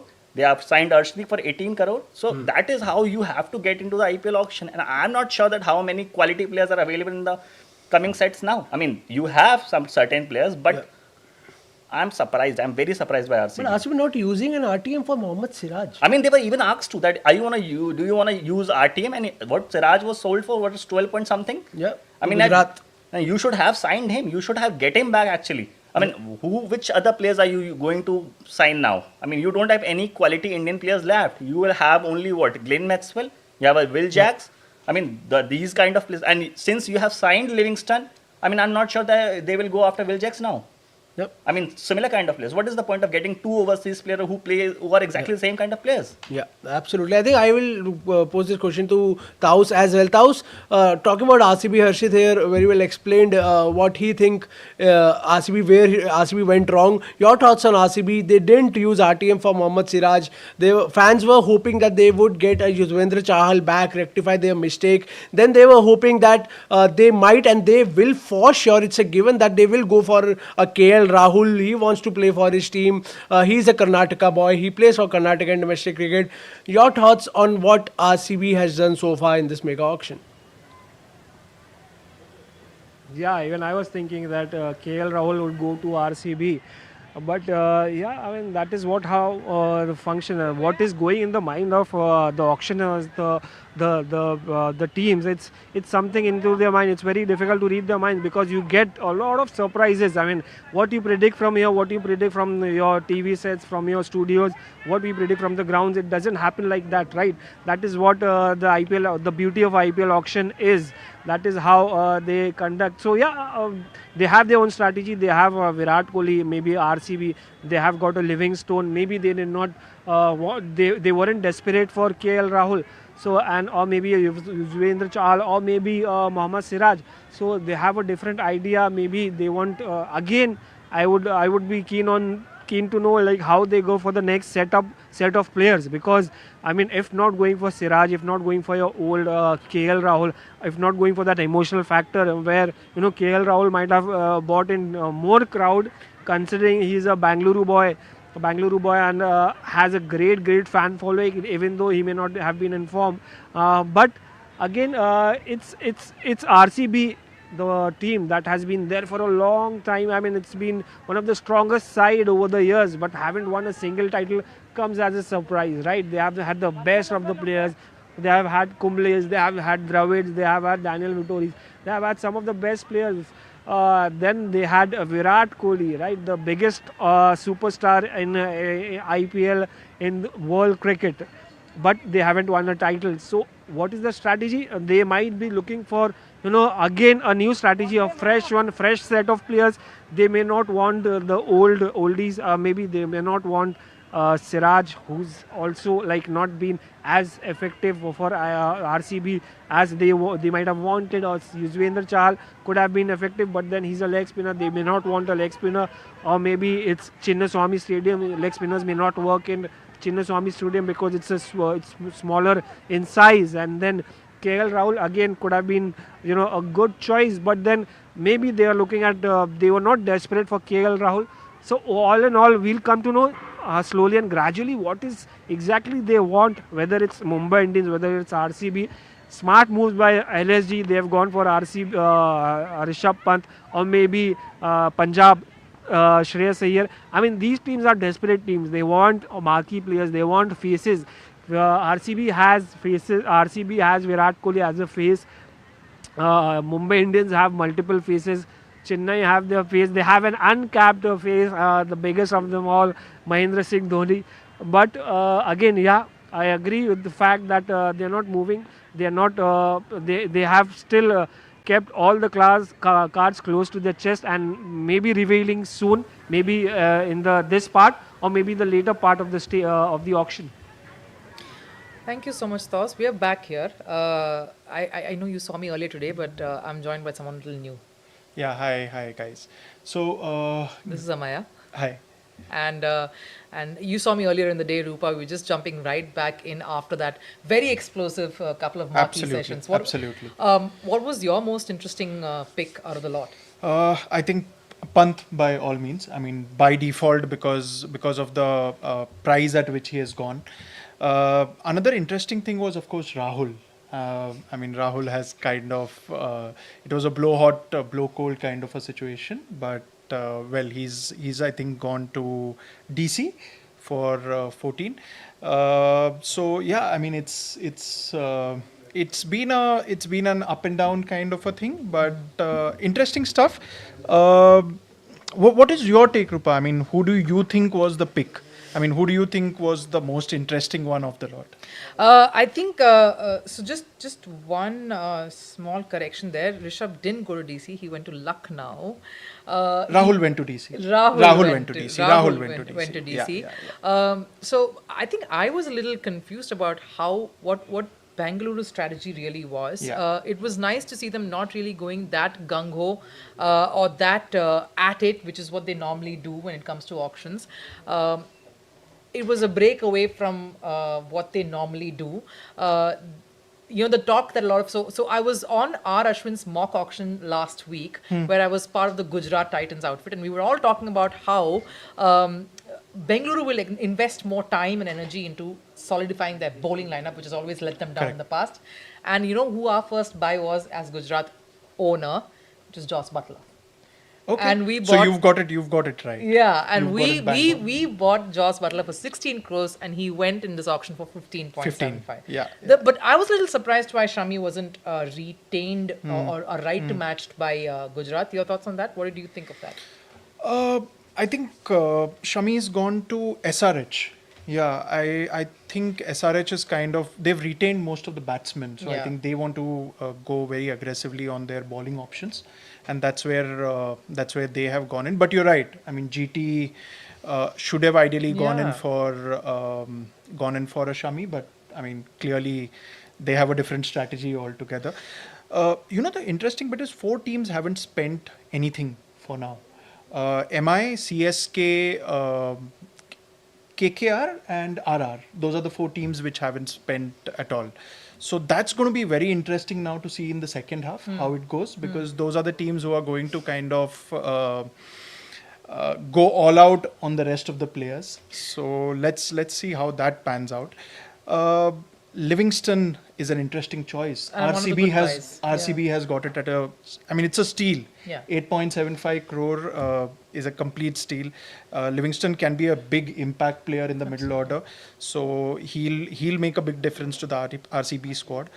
There was a lot of buzz about Rahul and RCB, which clearly hasn't gone. Played out. Yeah, I was very, very surprised because the sort of word, you there is a lot of you hear this chatter here and there, Yeah. and the one chatter that I definitely heard was Kolkata would not take back Shreyas, and that played out exactly like how it Correct. would. I was a little surprised that he went to Punjab and not Delhi, though Delhi gave a good fight there. But I guess they were also possibly thinking of who'll come up first and who'll come up next. I think all of that happens a bit. Those calculations happen. But I'm also very surprised of Mumbai, particularly not spending as much at all, being careful. Yes, they've got a little. They've got a I purse. think the only player they went for was Mitchell Stark. They went for Mitchell Stark. They- Again, a good choice there, and you would think that Mitchell Stark and Jasprit Bumrah would be absolutely Correct. brilliant on Yeah. on that pitch there. But yes, that's the only player that they went for. They didn't do much. Nor did Chennai, though they showed some interest in Liam Livingston. They showed some interest in Correct. KL Rahul Yeah. as well as Yeah. Mohammad Shami. Yeah. But you know how conservative Chennai is, so at least they stuck to their diktat. But your thoughts on someone like David Miller, again, no RTM. Gujarat not RTMing. GT has been, you're right, GT has been very, very, I mean, they've been very careful with using the RTM. I mean, both in case of Shami and Miller. Yeah. So it'll be interesting to see what is the strategy that plays out in the second half for GT specifically. Yeah. So I'm assuming they're going to go in for some spinners. I was just so a friend of mine so- who's an analyst. She's awesome. She's an Indian cricketer as well. She's played cricket and she's now an analyst. And she's just texted me because she's watching us. She was saying they might use the RTM on Sai Kishore. What do you think? Interesting choice. Yeah, I mean, that would be a really good one to go for. I mean, he's proven that he can do well for them, and they'll well. I mean, it'll be a good one. But Yeah. but that means they are diligently going to make sure that they come Yeah. that he plays the 11 because Yeah, both absolutely. the seasons that he's played, Absolutely. he's kind of sat out and he's been in. I want to get Tos Rizvi in very quickly here because he's very diligently with us in Bombay and he's hoping for Mumbai to make some inroads into the auction, at least at the table. Tos, how do you see it playing out? Because the next batch, as we see, is the batters and the all-rounders there. Some very interesting picks who you think, and there's Harry Brook in there somewhere. Harry Brook, Aiden Markram, Rahul Tripathi, David Warner. Any interesting players there that Mumbai would want to look at? Definitely, I think a lot of players. I mean, I think again we had a chat a few minutes back. I think Mumbai will not go for the oldies like David Warner's if he's out there. They'll go for maybe Rahul Tripathi is somebody who is aggressive, who's going to partner with Rohit Sharma at the top because Rohit Sharma of late he's have had impactful innings in the World Cup recently, T20 World Cup, which is a good news for Mumbai Indians, the way he helped Team India make it to the World Cup finals and then win it at the end. He may not have done in the IPL final, but then that crucial knock again, that crucial half century against Australia was something impactful, which means that he's still there, that T20 cricket is still there, and all the question marks related to that he's getting older. T20 cricket is the game of experience as well as fitness as well as entertainment, the way you can bat. So I think it's all, the strategy may be all about youngsters. They want to fill in for the future. They want people who can be in the present as well as in the near future, maybe another 4-5 years. If we think about that factor. So yeah, Rahul Tripathi and the other guys who are there in the lineup, maybe that the reason that they may not have gone for the marquee players, because they knew the fact that having just 45 crores, which is not a huge amount compared to a Punjab or maybe a Lucknow Super Giants, who have a huge number of money, because they have retained the best of the T20 players, the biggest names of T20 cricket, the Hardiks, the Rohits and the Bumrahs. So they did not have much in their account. They have just 45 crores. So they will be very, very cautious. They won't just get excited just like that. This franchise is the most successful, right? As we spoke about, 5 IPL titles and 2 Champions League trophies, and it doesn't just come like that. You get up one day and then go on to win IPL or maybe Champions League. It doesn't work like that. So they have a strategy. They have a strategy in place. It did not work out last year with Ishan Kishan. It did not work out last year with many other players, which they may have released, which they may have not gone for, like Ishan Kishan and other guys. So, or maybe they did not go for. They tried for Mitchell Stark. They might have thought, the righty and lefty combination would have helped, but it did not work out. They were there till a certain point. So all these, if you look at the factors, that they have less money, hence they will be smart enough. They won't spend much, exuberantly or maybe extravagantly. They will be wise in their choices, and looking at the future and present is what they are going to plan right now. And definitely the IPL title this year would be their aim, because mix of present and experience will help them definitely, I'm sure, because the kind of players that they have retained. Yes, Tos. I think before Amay and I get into a little more conversation on what to expect, I want to go across to Sudat Bharadwaj, who's in Bengaluru, and want to ask him if he's managed to speak to any of the fans, and if they're wondering why didn't they go hard for Chahal, why didn't they go hard for KL Rahul, so that are fans really asking questions now, because you've only managed to get one, though it's a good buy, but what's the buzz there? Really, it's honestly a bit shocking that they didn't go for someone like Chahal. They didn't even try bidding for KL Rahul for too long. So I don't know why RCB is not going for any of the marquee players. While I do agree that Living Livingston is a steal at 8.5 crores, I think it's an excellent value buy. But it puzzles me as to why RCB didn't go hard for someone like Pant or KL Rahul. I thought one of the two would definitely be something that RCB would aim for, given the fact that they have a massive purse left. So it's a bit bewildering. I thought they would definitely go for someone like Chahal as well, because he has an exceptional record at the Chinnaswamy, and we are badly missing such a quality spinner. So this is something really shocking. In fact, I have a fan with me as well. Were you surprised that they didn't go for KL Rahul? Yeah, I wanted KL Rahul in the team. It was a bit shocking that they didn't even bid a single time for KL Rahul. Yeah, they bid for some time, but they didn't go. So, I mean, they didn't, bid for too long. Like, they didn't try bidding for KL Rahul for too long. Did you think that, they bid for someone like KL Rahul or Pant? Whom did you want to see specifically in RCB? As a Karnataka fan, I wanted KL Rahul in our team. And which bowler do you think RCB would need? Which fast bowler do you think RCB would need? RCB actually needs Rabada in the team, but it's already bidded. So as you can clearly see, fans are bewildered. They're shocked that RCB didn't really go hard. You can see they tried bidding for Ashdeep Singh, they tried bidding for Rabada, but with the purse they had, I surely believe one of Rabada or Ashdeep or one of KL Rahul or Pant could have been with us by now, because we need one fast bowler, we need one solid international quality bowler to build our team around, and of course a solid batsman. A captaincy option like KL Rahul or Pant could have been something on the cards for us. But I have a feeling, is it time, is it something that we could see where Virat is back at the helm of the captaincy? I think this indicates a move of that sort, because I have a feeling RCB might very well ask Virat to come back to captaincy. But I am wondering, why RCB is not being a little more active at the table right now with such a healthy purse left. From what I see as of now, I think RCB might very well go for someone like Phil Salt, Will Jacks, Kodzia and other such players.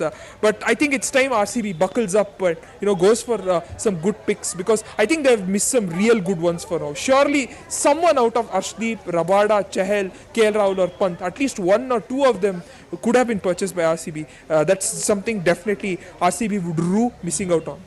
Yeah, so that your fan was heartbroken and in shock from what we could see. He really couldn't believe what's panned out in that marquee auction. They're the most active fans, and they've clearly he was yet to recover from the shock of what has happened at the auction. Yeah, but seriously, I mean, I think for the kind of purse that they had, the kind of amount that they had, I'm a little surprised that they didn't really. It's very surprising. I mean, they could have gone in for a lot of these players, and which they haven't. Which also, I mean, very interesting point, which is captaincy. Yeah. That's going to be a big point, talking point at RCB. So does it go back to Virat Kohli? Yes. Or will they now go in for somebody from the rest of the players as a captain, which seems unlikely, because most of your marquee players are done. Yeah. So it's going to be most likely Virat Kohli back as captain. Or are they going to? I mean, I don't know. I mean, we've seen even look what cricketers have often told me is logic doesn't work at an auction table. Are they going to write to match Faf and get him back as captain? I don't know. I mean, the craziest things have happened at an auction table, so I'm not going to put anything past them. But Jamie's also joined in. Are we seeing a few of their teams sealing their captains? Jamie, I'm very interested and very curious to know what you think about Lucknow situation. They went hammer and tongs over Pant. They've got Pant. So is Nicholas Pooran not going to be their captain? I don't know. I mean, look, I know Rishabh Pant is a hot ticket. We discussed this before. 25 crores ceiling will be broke. But what are they bidding for? Are they bidding for Rishabh Pant, the captain? I mean, one of the worst overrates with DC were last year, happening every second match.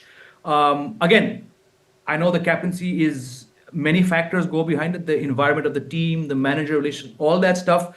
But is Rishabh Pant necessarily the best captain you want? I'm on the fence. I'm a huge Rishabh Pant fan, but I don't see any quantifiable leadership skills. Now, Lucknow again have stumbled in the past couple of years with their previous choice of leader. I think Rishabh Pant is probably somewhat better, but again, look at his returns. Barring the IPL a few seasons, is he actually a natural fit in T20 cricket? He's India's GOAT when it comes to Test cricket. But personally, and I know I'm being very, very harsh here, he's still, to my mind, yet to crack the T20 game. My point is, Rupa, his numbers in T20s across the three formats are actually one of his worst. So 27 crores for a player who is not a natural captain, who we've seen struggles to get his bowling together. Again, long way to go in this auction. We don't know what the nature of Super Giants' bowling attack is going to be. But it's just problematic for me that they've gone for 27 crores, Hats off to him, But again, you're playing half those matches on a very tacky, borderline, not fit for T20 pitch in Lucknow. And Pant falling over all the time, looking to hit every single ball over fine leg. Is it the best fit? I'm gonna hold back my judgment, and let's talk about this next June once Lucknow's campaign is done. No, so this is exactly what we were discussing just before Rishabh Pant went on for auction, is what we thought that Nicholas Pooran seemed like the official captaincy announcement that was impending, waiting to happen. Rishabh Pant would be lapped up by Punjab in all probability is what we were thinking. But when a franchise spends 27 crores you're thinking of more than just a. Interesting, but I think it's also a lot of optics, right? I mean, Shreyas had gone to Punjab for 26.75. Yeah. And these guys, after the whole right to match thing happened, said 27. Yeah. Right, which is so it's also a lot of optics of making him the most expensive player, which kind of gives you that the publicity, if I may call it so, where you have bid for the most expensive player in the IPL. So I mean that's one way of looking at it, of course. Captaincy, I agree with what Jamie is saying. I mean, Rishabh hasn't really proven his captaincy. His captaincy record isn't really great. So we spoke. I'm not sure how they're going to manage this. That's exactly what we even had the conversation on. I mean, we were earlier thinking if he goes to Punjab, and there was this news, but now we know that Shreyas is possibly the captain of Punjab. We were thinking that there was this new rumor doing the rounds that Ponting wanted Steve Smith to captain that side. And my thought was, Rishabh Pant would like to just sit back and not be captain. Correct. He would just want his batting to do his talking for once and live up to all the expectations that we already put on him as a match winner, which we've seen in Test cricket but not seen in T20 as much as we would like it to. But your thoughts, I mean, Jamie, I am stunned at how Bengaluru has managed to do these auctions. What is happening there? What is Bengaluru doing? 16 seasons, I think a lot of their fans are still asking. I don't want to, go take a pot shot at their fans. But how are their fans still even in this multitude with this team? We discussed it a few hours ago when I was there. Maybe this time, but again, they're showing signs of. Does RCB are they interested in winning IPL? It's like we're talking about this PR exercise. It seems like 21 crores for Virat Kohli, letting go of Faf. Not going for KL Rahul. RCB fans, I wish you all the best for the next season. Jamie, we had one right now, and he was shell shocked. I don't think he could speak much. Yeah, he couldn't speak much at all. So that managed to get one of them who was obviously. I saw that bit, who was obviously in utter shock, and he couldn't really live that down. But yeah, I think I'm also. A few surprises there for me too. I must say. I honestly thought Gujarat should have RTM'd Shami. I don't know why that happened, unless there is something else that we're not aware of, and Shami. I don't know. Injury worries. Could possibly be that. I think again, I've never been part of these engine rooms, but I just think when you're away for a year, another year goes by. Look at the BGT. There was talk about he should be on the same flight. Look, he got those 6-7 wickets for Bengal against MP. They won a match by a narrow margin, but the BCCI selectors didn't jump the gun. They said, you know what, go play a few overs of Syed Mushtaq Ali Trophy. You're telling me that a few matches of T20 where Shami will probably bowl his 4 overs in 2 spells, that's preparation for the BGT. So I think perhaps it's just that fact, they don't know. And maybe franchises see that if he's going to be rushed back into Test cricket and maybe even the Champions Trophy squad, given how brilliant Shami was, chalo, it's been a year, but he had a massive say in India's form, in the World Cup last year. Yeah. Maybe they're just worried about, burnout or injury. He got wickets, Rupa, but he didn't look like the fittest Shami. Now, that'll come the more you play. He can become leaner in the next couple of months. But who knows? Maybe these things do play. I don't know. The way I look at it, you cannot really take Shami out of Ahmedabad. I think those conditions were perfect for someone like him. Yeah, I think he true. really was amazing there. Mohit stepped up as well last season, and they really supported each other really well. Now, GT, instead of that, has gone for, if I just kind of look at it, Mohammad Siraj and Kagiso Rabada. I don't know. I'm not sure how that matches up to what Mohit and... Yeah, it doesn't. It doesn't. It doesn't add up at all. Shami has been a star, and you've rightly put it. The wicket there at Ahmedabad does suit his style, but clearly they think Siraj is maybe less injury prone than Shami and may play the whole season. Yeah, of course, 3 years. So so could be that.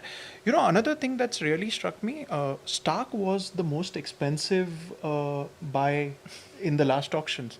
Now, this time he's gone in for less than a lot of the Indian pacers, right? I mean, Shami is lower than him. He's gone for less than Siraj. We kind of predicted. So, We kind of predicted the same just yeah. before his bidding started. We said that he would go for around 13 to 14. Again, He's gone for I'm not too 11.75, surprised yeah, though. yeah. And we've had this conversation. I think when Jamie and Vineet we were having this conversation, not too surprised with what Stark actually went for because he can be a bit deceptive. He's one of those players, like I keep saying, he's not, like this is just in good humor. We speak about trophy wives. I think a lot of these foreign pacers are like that. You want to buy one to show it off, but will they really sort of translate to getting you what you really paid them for? I don't know. But a lot of interesting buys in that department still yet to come. You know, you have a Trent Bolt whom I'm very correct. keen to see where he goes.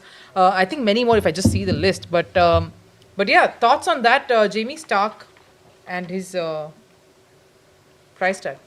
0.75, I believe. That's to right, 11.75, DC. yeah. Now again, DC, we discussed this earlier. DC have, like you just mentioned, Rupa, they've gone for that overseas fast bowler, Nokia, Rabada, a couple more back in the day. Names aren't coming to me in my old age, but it's. I think he'll be a good fit. Again, it depends who they're going to bolster their bowling attack with.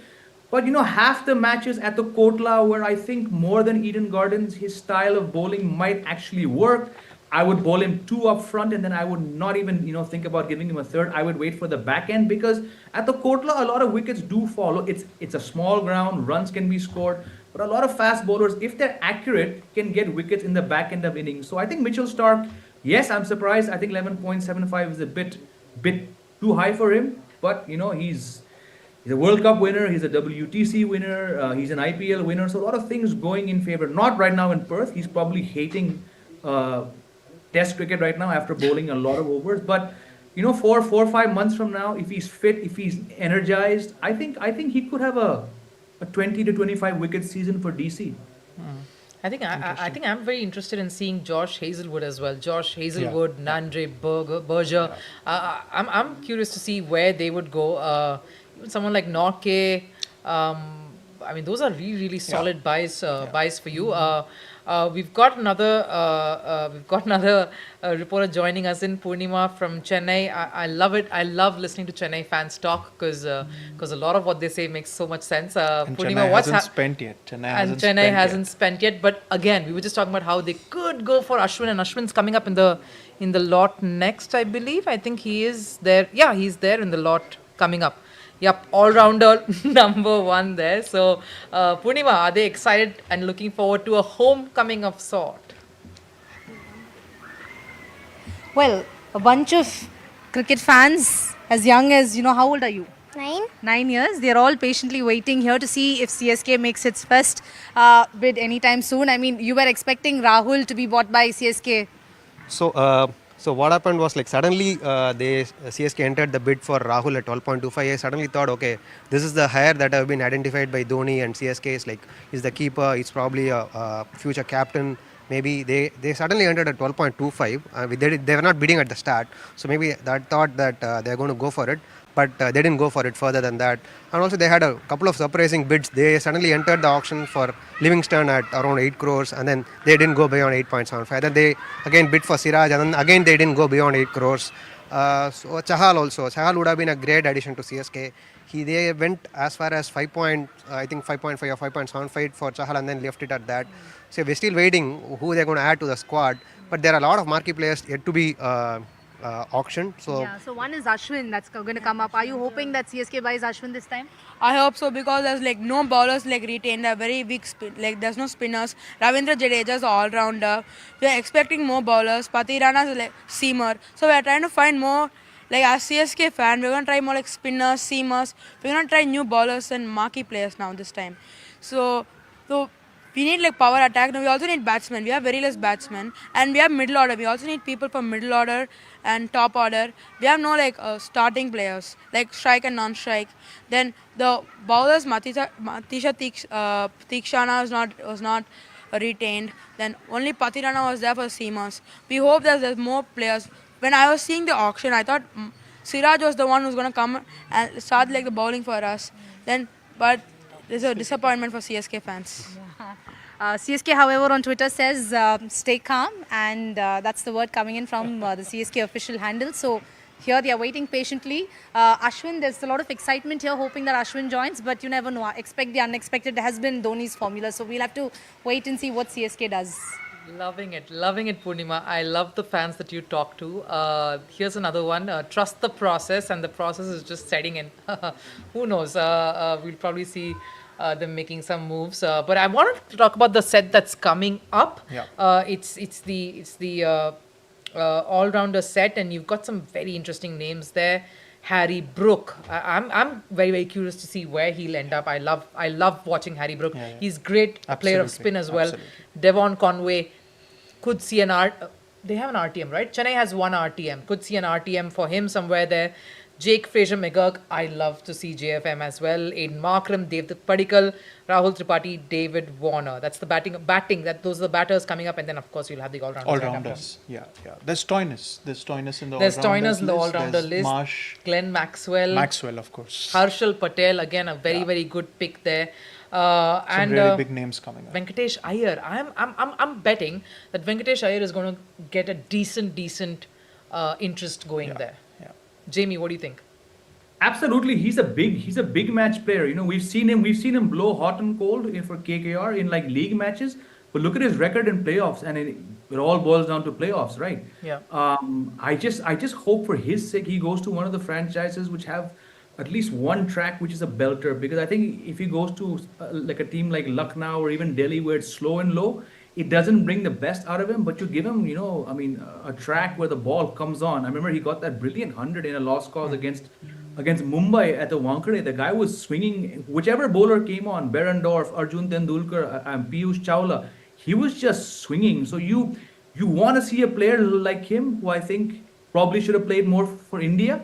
You want him at his best, and I think from what I've seen of him over the last 3-4 years, give him flatter tracks and his hand-eye coordination, his bat speed is brilliant. So very, very keen to see where he goes, because he's a very, very good. I know he's in the all-rounder category, but he doesn't bowl much. I mean, maybe he bowls now because, frankly, KKR haven't required him to bowl. But certain franchises maybe get an over or two out of him, because he is a partnership breaker after all. Amay, your thoughts on the batting list as well? David Warner is going to be a very, very interesting one. I mean, we'll have to see. I don't know. Where... I always think. I mean, why? I honestly. Okay, so here's my thought. And this was one of my things that are going in even when I was doing this mock auction bit. You want to also look at the people who gel in with your team.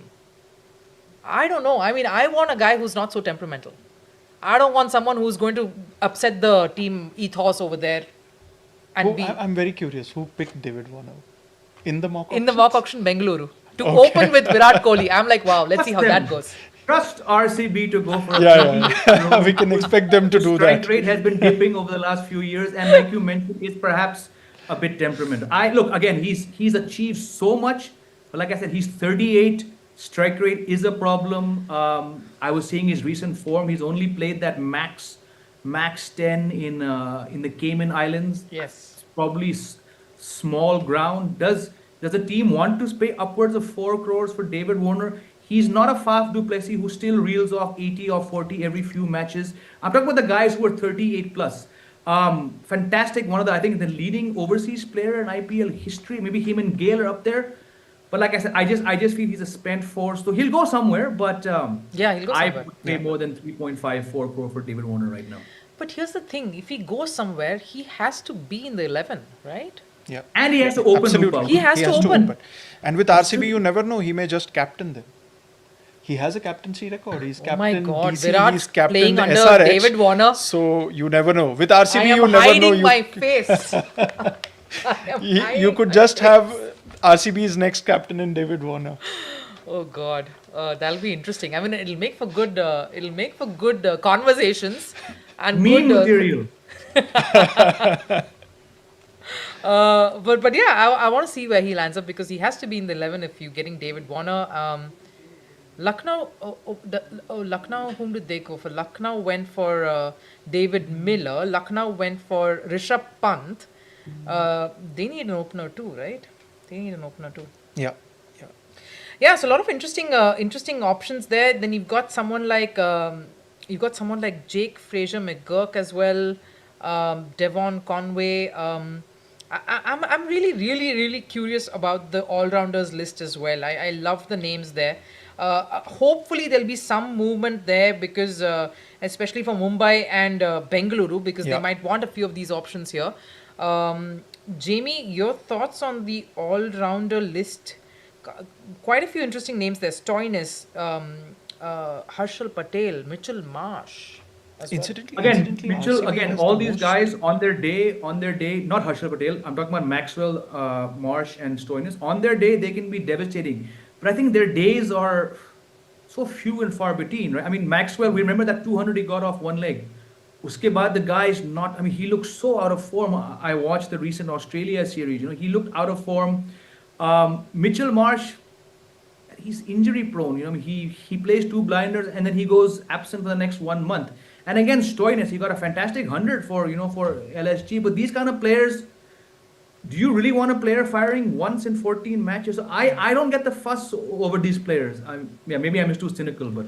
No, so before Amaya comes in, I just want to very quickly say this. So there was this conversation that I had with Ashwin after that mock auction, and I said Bengaluru must RTM Glenn Maxwell, if not Will Jacks, and he was like, "Why?" And I said he's a player who can win you games, and he likes playing in Bengaluru. He loves the environment. That's a big tick mark if he's getting along with the people there, and he didn't have a bad last season.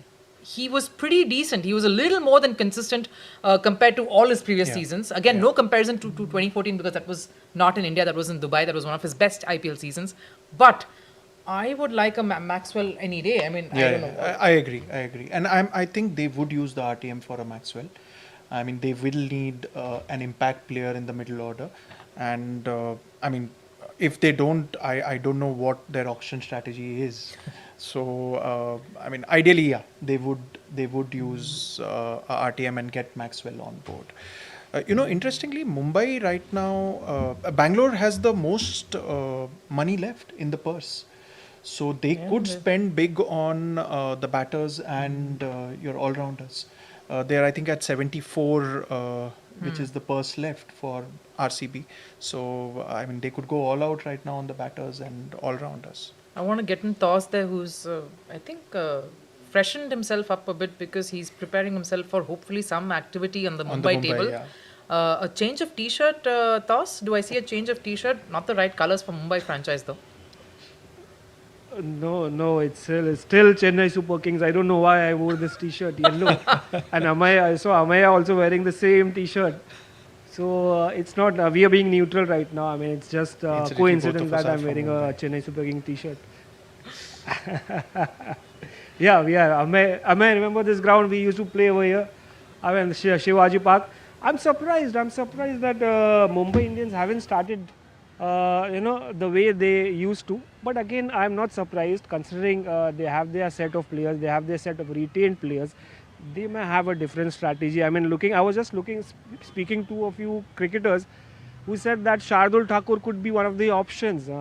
Here they're thinking, but then they already have Hardik Pandya, right? So why would they want to have a Shardul Thakur, a second all-rounder? Maybe they will go for Nitish Rana. Maybe they would partner. They would like to have Akashdeep to partner Jasprit Bumrah, somebody who's interesting when it comes to T20 cricket as well, not just Test cricket alone. Then you have all youngsters, right? Like Jitesh Sharma is another option. They may not have gone for Ishan Kishan, but definitely Jitesh Sharma is an option. He's an exciting T20 player. Yes. We know what he did for Punjab with the bat as well as behind the wickets. Then there is Rahul Tripathi. Then I'm waiting for. I mean, are they waiting for Prithvi Shaw?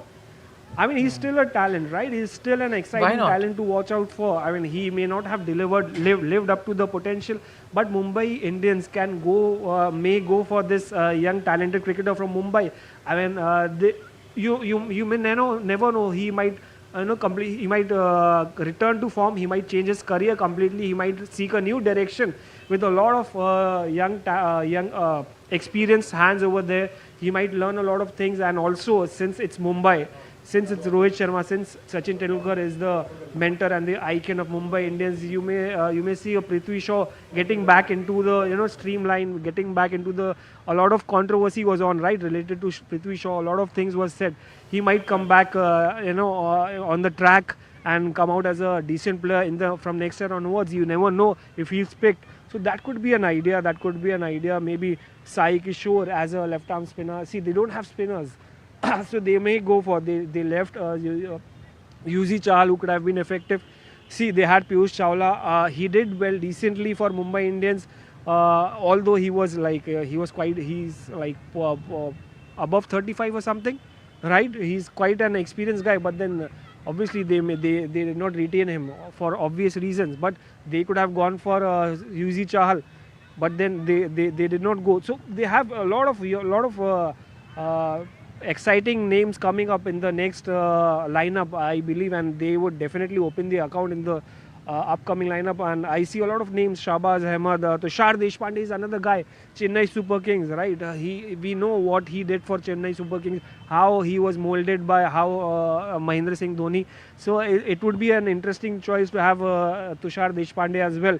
Considering that they just have 45 crores in their account, so they will have to be very, very cautious. Again, they might also look at Krunal Pandya, their favorite player, their match winner. Again, Hardik Pandya would be keen on having his brother partner in crime, or maybe a Washington Sundar. So there are some exciting names out there, right, for Mumbai to fetch. So I'm not really. They have the best of the players in the lineup right now, the retained players. But then they have to just fix in those puzzles. That's it. It's not a big task. I think they'll be back. Yes, of course, it's about fixing those puzzles. I think for most of all of the IPL franchises, after the break, I think the second lot, third lot of batsmen are out, and Harry Brook, one of the most exciting talents going around, is definitely there. Remember, Harry Brook was with Delhi. Was with Delhi, did not play the season, but then again, one of the most exciting talents, and of course, going for 6 crore currently. And no surprises there, Ricky Ponting very much in that Ricky Ponting mold. Harry Brook is there. It's quite an exciting. I think bunch of batters Punjab and Delhi are going very aggressively at him. For it. Delhi, of course. I mean, last year also you saw they getting picked up. Harry Brook being picked up by Delhi. Very interesting lot this. Harry Brook, Devon Conway, Jake Fraser McGurk. I mean, somebody like a Harry Brook, you saw what he had done for England in the white ball, in red ball and white ball, also in the the T20 league also that they have played. Would be a very, very good buy for Punjab. Again, Punjab, the kind of amount of money that they Punjab, have. they're building up a very good squad. If you look at it, they've already got. Of course, they've got Shreyas with a Harry Brook in the squad. That would add a lot of firepower to their middle order. And they've picked up Arshdeep and Chahal. So the pace bowling.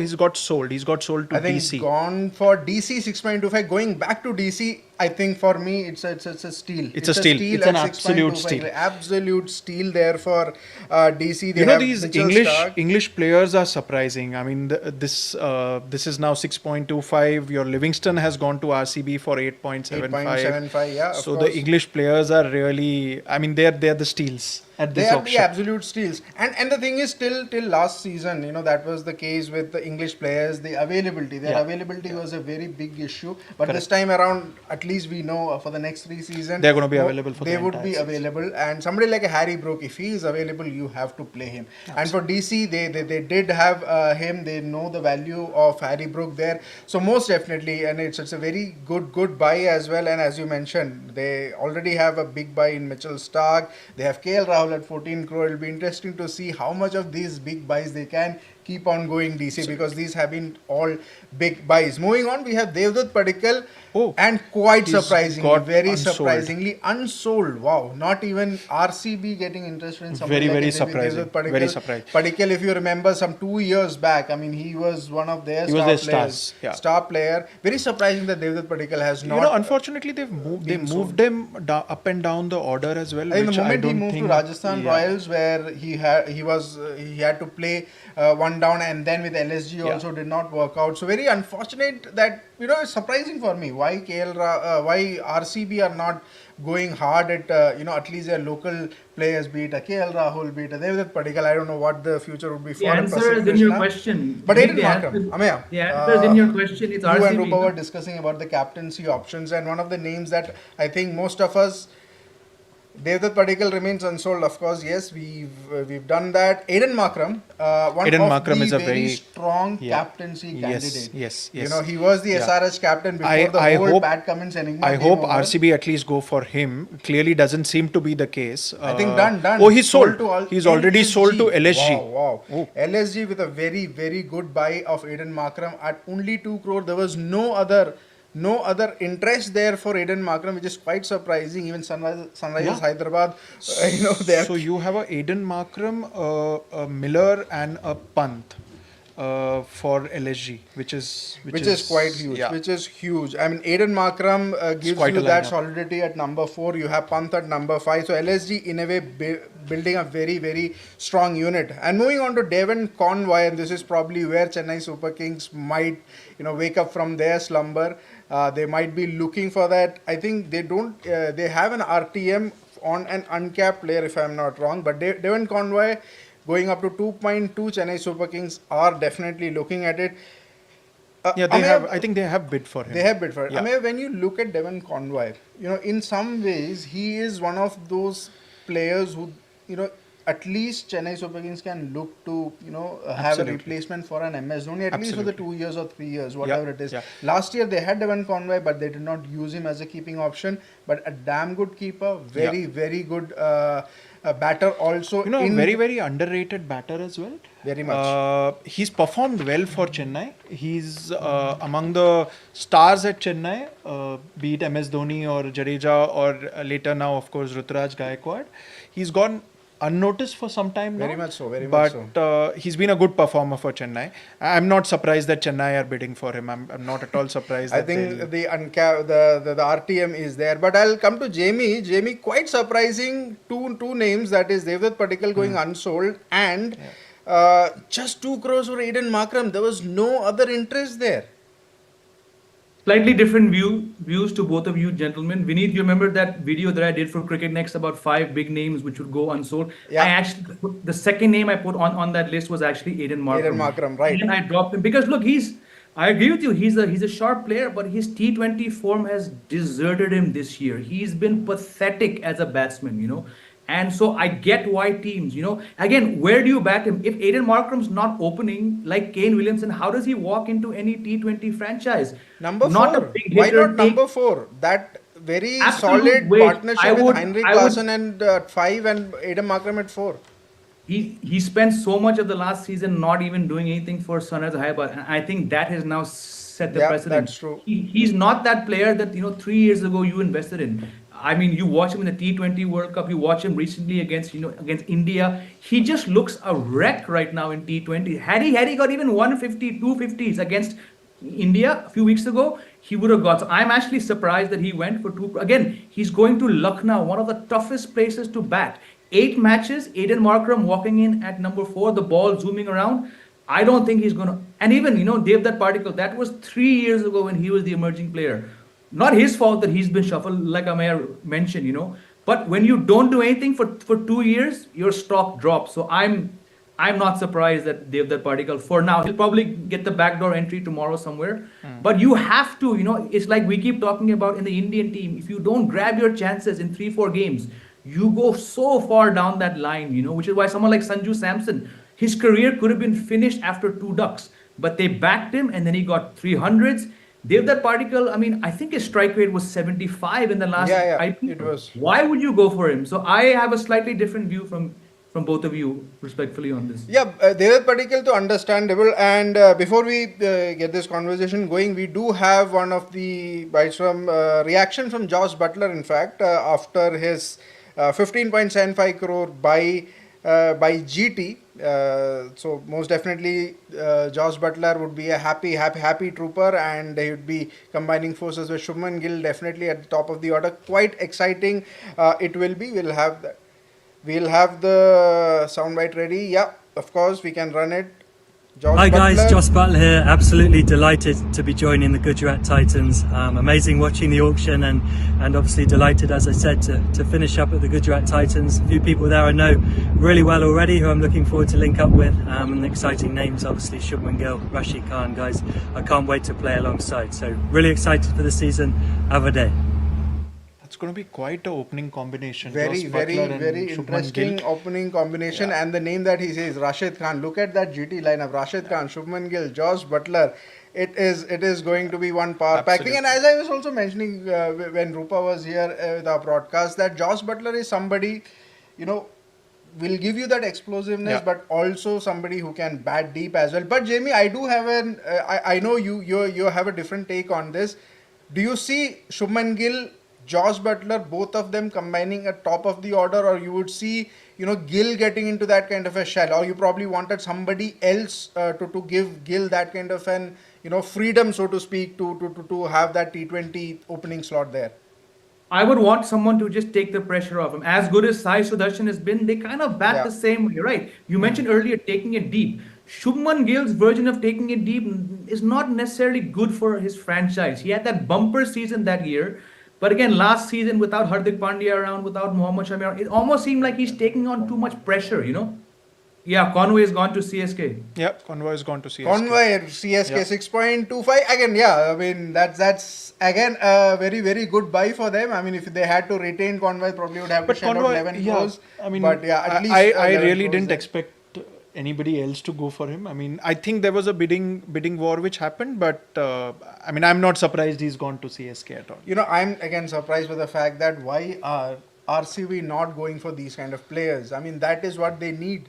Here's Devon another Conway. interesting name, Rahul Tripathi. I mean, he's performed really well in the past couple of seasons. Underrated player, Yeah. extremely underrated player. I mean, it's a good thing that his bid from 75 lakh has gone to over 2 crores. Knight Riders and Super Kings, again, they see a lot of value for what Tripathi does. It's kind of Tripathi is, kind of that player that who doesn't have any baggage. He'll come in, he'll do what is required of the team. He won't really look at his stats and numbers. Something he did for Sunrisers Hyderabad as well. Interestingly, they are not even in the bidding war right now. It's basically a war between Super Kings and Knight Riders. Correct. Knight Riders looking for, with six players retained, they are just trying to add on to, they're playing 11, and Tripathi will fit right in that slot most definitely. Super Kings and Knight Riders. Super Kings, I think for the first time they've had this prolonged bidding.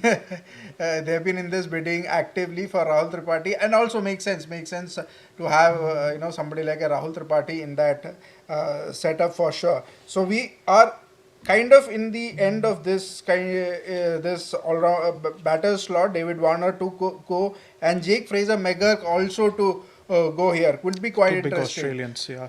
Your pick on Rahul Tripathi? What's the bid that he might eventually get on with? From 75 lakh to 3.4 is quite good. I think he's that's it. I think 3.4 is what he's getting sold at, but and which is par for course. I mean, I don't think. I think they have done it. 3.4. Yeah, 3.4 to Chennai. Crore to Chennai. Rahul Tripathi slots very well into that.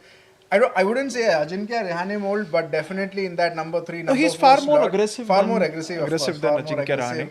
Of course. So yeah, it's an interesting pick. Interesting pick. Chennai with back-to-back buys there now. They've gone up 3.4 crore and 6.25 crores with 2. We are left with, I think, 2 more names, Jake Fraser McGurk and David Warner. Quite interesting. David Warner. Yeah, Jamie, I do want to have your thoughts on David Warner. Where is he going? Are RCB going for him? Should he be going anywhere? That is my question. Are RCB going for him, Jamie? Like we discussed, I mean, if there's one team which will make that blunder, it is RCB, right? And like you said earlier, they might even make him captain. Again, look, 38 strike rate has been an issue for the last 3-4 years. Rupa alluded to that disruptive element in the dressing room. Oh, unsold, Jamie. He's got unsold. Huge, unsold. Called it, Vineet called it on Cricket Next 4 days ago. Of course, I mean that is huge. First name I said. This is a bona fide legend of the game who's getting unsold. Yeah. David Warner going unsold, and here comes his heir apparent Jake Fraser McGurk. We'll have to see where he goes. But David Warner, wow. Thoughs I'll come to here. Absolutely. David Warner, one of the top run scorers of the IPL going unsold at an auction. I mean, one of the top scorers, I think the player with the most fours in this tournament with 50s right there at the top. As I said, he's one of the goats of IPL. Thus, you'd call it an end of an era where, you know, you had one time Chris Gayle getting unsold, and here you have David Warner getting unsold. Absolutely. It's not surprising. Yeah, he's 38, right? He has done what he has done. I mean, he's achieved greatness. He's got the record. He's broken the records. He's achieved everything in T20 cricket, and especially the IPL. I mean, he might be thinking, yeah, he's done with Australia.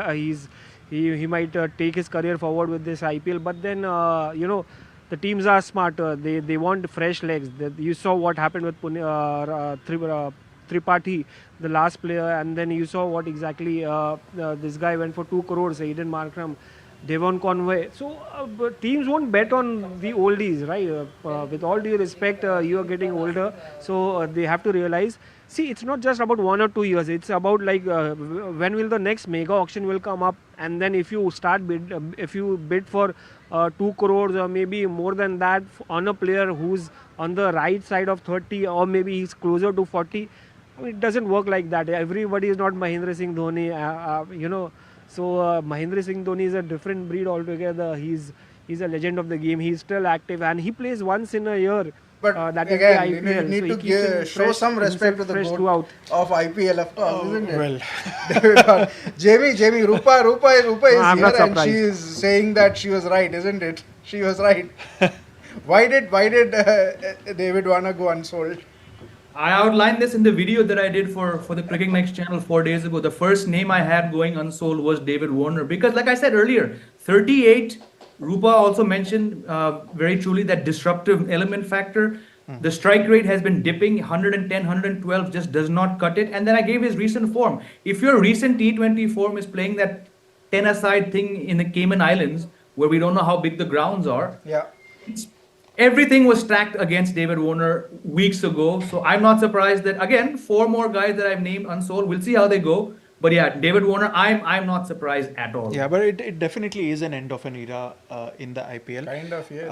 I mean, he was one of your big impact players in the IPL. From an overseas point of view, one of the biggest impact players, apart from a Malinga and a Chris Gayle, to be honest. Correct. Yeah, absolutely. Great partnerships there with Shikhar Dhawan at SRH, with Johnny Bairstow at SRH. Even you associate David Warner with the Delhi franchisee as well. So of course, definitely big. But moving on, I mean, it's looking ahead to the future. As I mentioned earlier, the heir apparent to David Warner, Jake Fraser-McGurk, is there, and it's a very healthy bid that is going on. Punjab was it's a there. Fight between Punjab and Lucknow was there. I think Delhi has now come back in. Delhi. Delhi have an RTM. Delhi have enabled the RTM. In fact, I mean, there was no way in hell that they were going to let go of Jake Fraser-McGurk. He came in as a late replacement and just hit it out of the park, literally, you know, with his stupendous innings there, fastest 50 scores. So of course, this is going to be interesting. So Punjab are going to have Punjab will have to now up their bid, and he's currently at 5.50 crores. So which is again going to be a steal if they. I mean, most definitely it will be a steal. But tell me, what would be the ideal amount? What would be the amount that Punjab would like to, you know? I think they're going to go to about 8 crore. Is what my feeling is. And they went to 5 crores. I think when the RTM was enabled, they went to 7 crores. Let's see how much Jake Fraser-McGurk goes up for that. 9. 4. They've gone 4.5 crores. 4.5 crore raised by Punjab Kings and Delhi. Match it at 9 crores. Jake Fraser-McGurk to Delhi. Very good buy. A lot of Australian buys for DC there. I mean, you already have a Mitchell Starc. Now you have Jake Fraser-McGurk. Go ahead. They've Jimmy. had that Australian favor since the first season. You know, when they had Glenn McGrath, David Warner was actually uncapped. So they've had that. You know, Mitchell Marsh, and again, let's not forget, it was Ricky Ponting that got Jake Fraser-McGurk into the IPL. He's been talking about him for about 2 odd years. So not surprised that Punjab went hard for him, but. Good that DC got him back, because I think he's going to have a good season this time. And I think it was a very good decision on DC's part that they did not retain him. They had to at least shell out 11 crores there, and now they're getting him at 9 crores, which is so you're going to have a Rahul and McGurk open the innings for DC. Rahul has gone to DC. So you'll have a good. Needed an opener in terms of they required an opener, of course. Yeah, so Rahul Tripathi you could see that. I mean, he is definitely a top order batter for his domestic side, Maharashtra. No, I meant we need KL Rahul. KL Rahul, yeah. KL Rahul is with DC now. And so Jake it's basically again, it works out. It works out. One explosive batter there and one solid batter, or whatever you call. So they've sorted out their opening combination there. In a way, they have sorted their opening combinations. They are quite interesting pick. Now we have moved on to the all-rounders bit, I think, and yeah, that's Harshal Patel now in the all-rounders category. Correct. Harshal Patel in the all-rounders category. But let's talk about Jake Fraser-McGurk a bit more.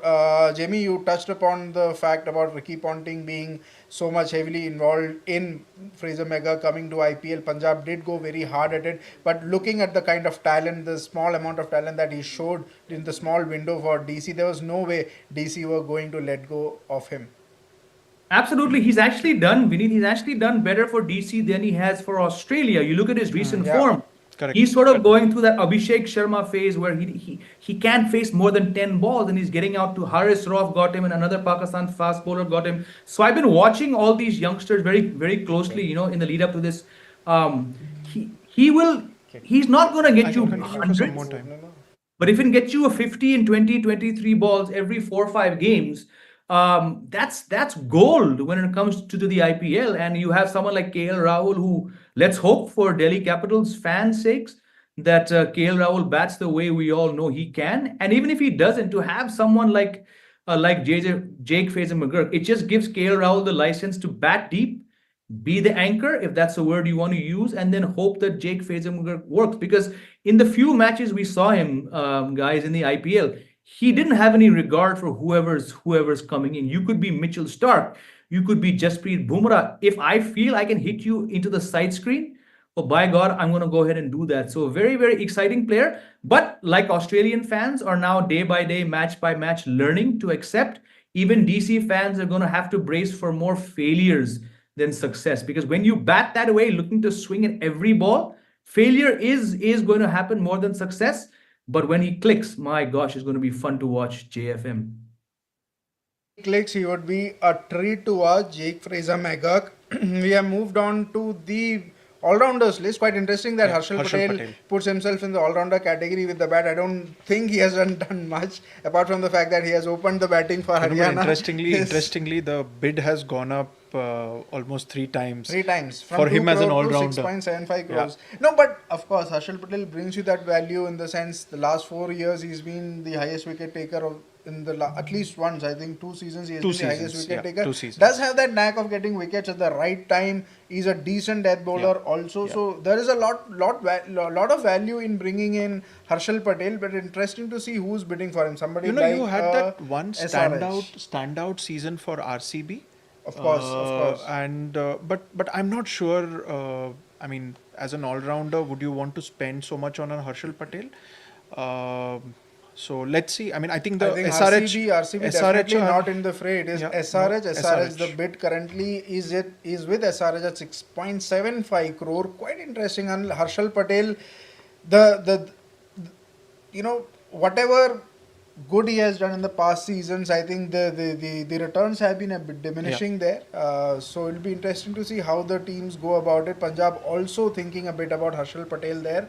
They have an RTM, I think, on Harshal Patel. So they have an RTM available. They haven't enabled it yet. Will be interesting to see if they want to enable the RTM at 6.75 crore. Could be worth that RTM there. We'll have to see. Harshal Patel, they're still deliberating. Tauz is with us, continuing at Shivaji Park. It's almost lights are going out there. Tauz, your thoughts on Harshal Patel? Do you think Harshal Patel, for me it's like the returns have been diminishing, but even though he has that kind of skill set where he does get some wickets at the right time, so do you see value in him at 6.75 crore? And I think Punjab have actually enabled the RTM there on SRH. No, not as an all-rounder, right? I mean, I was surprised looking him in the all-rounders list. कि ये कहाँ से आ गया all-rounder? ये कब हो गया? When did he do that with the bat? I haven't seen much But as yeah, I said, Hardik there was some Pandya, 5 Shardul years back he Thakurs and opened the people- bowling for Haryana and opened the batting. That was the only all-rounder bit I know. You know, of and him. they have upped the bid now. I think SRH has upped the bid, to 8 crores. From So 6.5 to 8. 8. Wow. SRH really going for it. Maybe SRH are looking for a replacement for T. Natarajan. Who knows?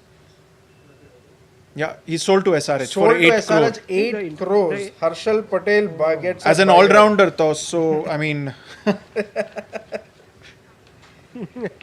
Harshal Patel. They 8 wouldn't crores. use him as an all-rounder. Definitely. But Taos, do you I see don't think value so in they're that kind of gonna a use him as bowler an who is predominantly your death bowler, medium pacer, 8 crores? The 8 crores, they might have a strategy, but you know what? This guy is a different. He's a typical T20 bowler, right? Yeah. He can help you with the new ball.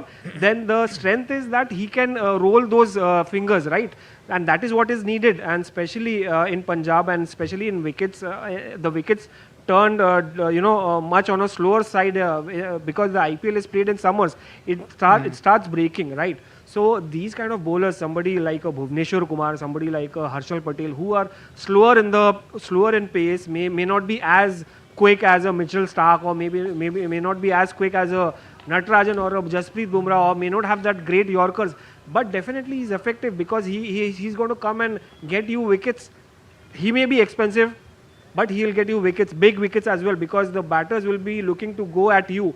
They will come and attack you, but then you have that fingers, you have that variation in pace, you have that variation in line and length. That is what helps these T20 cricketers. And Harshal Patel, I think it's he's quite an interesting prospect when it comes to T20 cricket. May not be longer format, but definitely T20 cricket. Why not? Yeah, he's quite an effective. And player. most definitely SRH would be very happy with this buy. But yeah, 8 crores for me personally it seems a bit. it's a little. I mean, I find it a little. They've overspent on. Overspent on Harshal Patel. But interesting name that has come up is Rachin Ravindra, and it's very CSK interesting name. immediately picking up their. battle for Interestingly, this. CSK have this habit of rebuilding their existing team at the auctions, Always and has they've been. done it. Always They've has done it been. all the time. One surprising thing, Vineet, though, is Mumbai still hasn't come into the fray. Mumbai still hasn't picked a single player.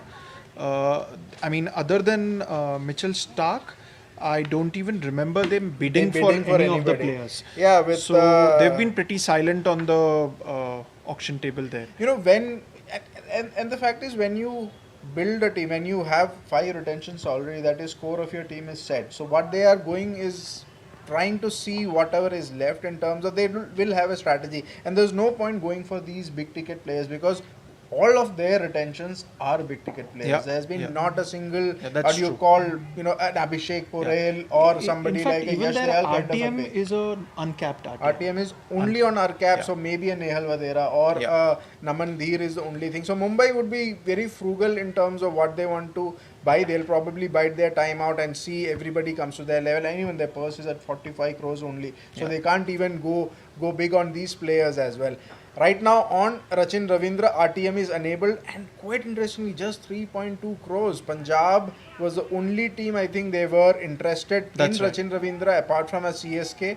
RTM has been enabled, and 4 crore is the price that has gone up and for they've matched Rachin it. Ravindra. They matched it. They matched Yeah. it at 4 crores. So I Rachin don't think- Ravindran stays at from Chennai. 3.2 to 4 crore. I mean, that was not a kind of jump that probably would have forced Chennai Super Kings to backtrack. At 4 crore again, very, very good buy. A steal there, say similar amount as of Mahendra Singh Dhoni there, 4 crore. Rachin Ravindra, and as you said, to your point, they are rebuilding their They're team rebuilding again. their same team. And which has always been the case with Chennai at auctions. They always pick the players who they have to release because of the auction rules. They bring them back into the team and keep more or less the team, the core of the team, the same. So, I'm not surprised at all that this is going to be a very interesting name, Ashwin. CSK once again, and the CSK is the going to camera pans to definitely CSK again. definitely Most going to go. they look. Yeah, And there it goes. There it goes. Stephen Fleming with the paddle up was a 2.4 crore for Ravichandran. Ashwin, there were a lot of talks. There were a lot of talks about Amaya that CSK, there could be a homecoming for Ashwin back at CSK. what would be the dynamics there? MS Dhoni, Ravichandran Ashwin, and all Stephen Fleming, the think tank.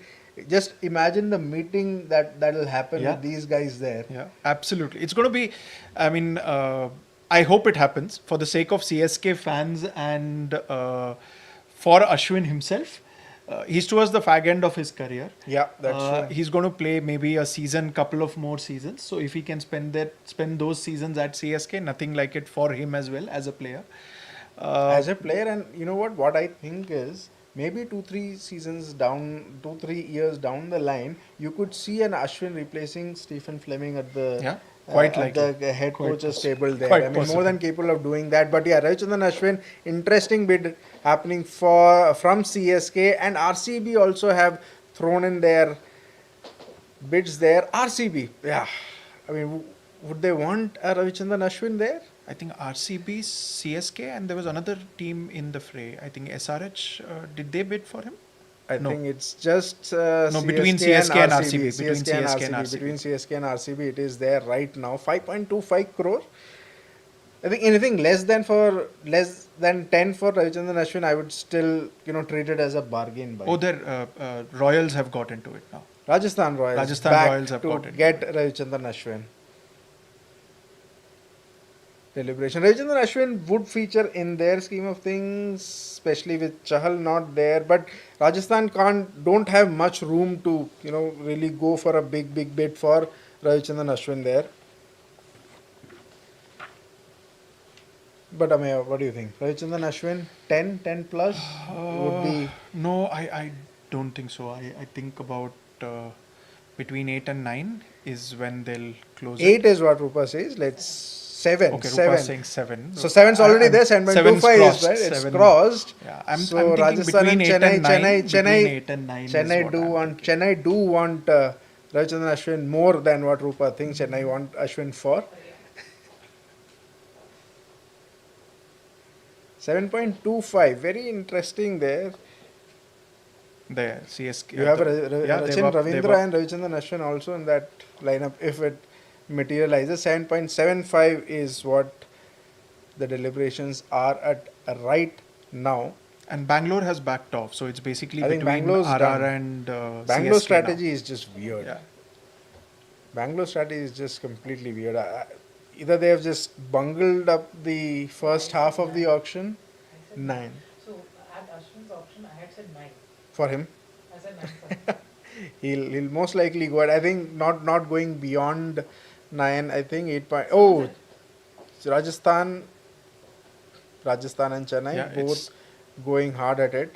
Royal Challengers Bangalore saying stay calm because we've got a plan. Plan A, B, C, Z. May have to invent another alphabet there, but honestly, don't see the Royal Challengers Bangalore having a plan.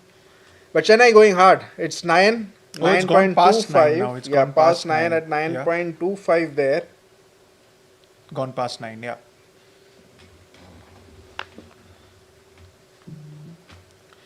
So at 9.25, it's still Chennai and Rajasthan.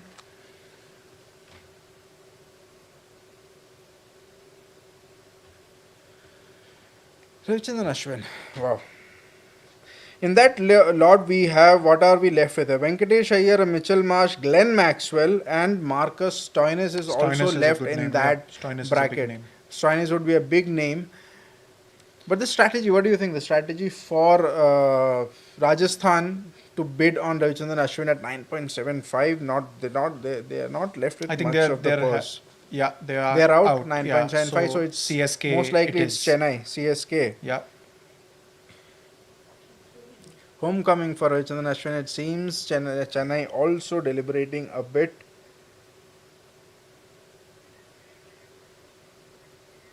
Okay. Yeah, they've got it. So Ashwin returns to Chennai. Ashwin returns to Chennai at 9.75 crore, and we have Purnima Murli joining us from Chennai. Purnima, after a bit of a slumber for the Chennai Super Kings franchise, they've had quite a few buys, none bigger than Ravichandran Ashwin. Kind of a homecoming now for him at 9.75 crores. I was talking to Ameya here, the think tank or the table where their strategies would be discussed. Have an MS Dhoni, has a Ravichandran Ashwin, has a Stephen Fleming. That is going to be one fiery meeting rooms that is going to be. In fact, Ashwin is something that CSK fans wanted him back to the CSK team. Earlier in the live you were saying, joining us is Vignesh. He's also someone who's interacted with Ravichandran Ashwin. So, Ravichandran Ashwin, he's not new. So now he's back to CSK. How does it feel? Homecoming, and it's a wonderful feeling. When Ashwin is back to Chennai, so you can connect more locally, and what he has done for CSK and for Team India, it's all started from here. So coming back of Ashwin is a bright spot, because CSK needed a spinner badly. After we lost some of the key spinners, there was a season where we had to go in for Harbhajan Singh, but he was already past his prime, and then after he retired, we didn't get that particular kind of momentum in bowling. And with his batting as well, and at that armory that what he has got with his spin bowling, whether it's the carom ball or the off spinner, to a lot of different things, and he's still playing some good active cricket. So I feel that Ashwin is a very, very good pick for CSK. Do you think it's worth the wait? Because from the beginning, CSK did bid, the team did bid, but they didn't buy anybody. So do you think it's worth the wait getting Ashwin back? Absolutely. I think what CSK did was pretty much right. They know the formula, they know the success formula, so they waited for the people, not just Ashwin. They waited for Devon Conway. They got somebody like Rahul Tripathi, because Rahul Tripathi was actually not even in the radar for a lot of other teams, but they know the caliber of what Rahul Tripathi can provide. And now with Ashwin, I think 3 good buys, and they're going back to that winning formula that what CSK produced over the last few seasons, and how successful they have been in IPL. Well, you can see the excitement here. They are saying that CSK is all set to get back to the winning formula, but we'll have to wait and see how it goes. But many happy that Ashwin is finally back to the CSK team. Yes, definitely. Thank you, Purnima, for that. Yeah, Chennai Super Kings fans would be very much happy. And Rupa, your thoughts on Chennai Super Kings? You were calling it right. Yeah, I was. It was quite a. Not an obvious choice, but there's this feeling that this could be. The last phase of his... Did you have an insider input during the mock auction that you win? I don't reveal my sources, but there was obviously the conversation was that there would be an avid interest for Ashwin to get back to Chennai. And avid interest we are seeing for Venkatesh Iyer, and he has sped to 14 crores. Not surprising. Wow. At all. In fact, just before you stepped back in, Vineet, we were having a conversation with Jamie and Amaya, and all of us were talking about how he could be a very, very big buy in this auction.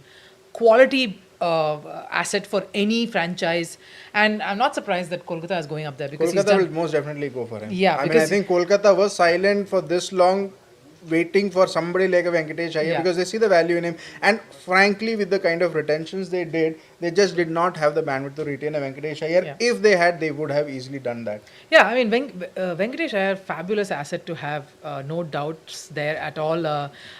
He's more of he's a batting all-rounder, more than a bowling all-rounder. He loves to bat right at the top. And as Jamie mentioned, big match player. Can shuffle in anywhere. You can fit him in anywhere. Of course, he's probably more comfortable top of the order, but you could see him coming lower down as well. Opens, plays top of the order for MP, has played top of the order for KKR, has come down at number 5 as well.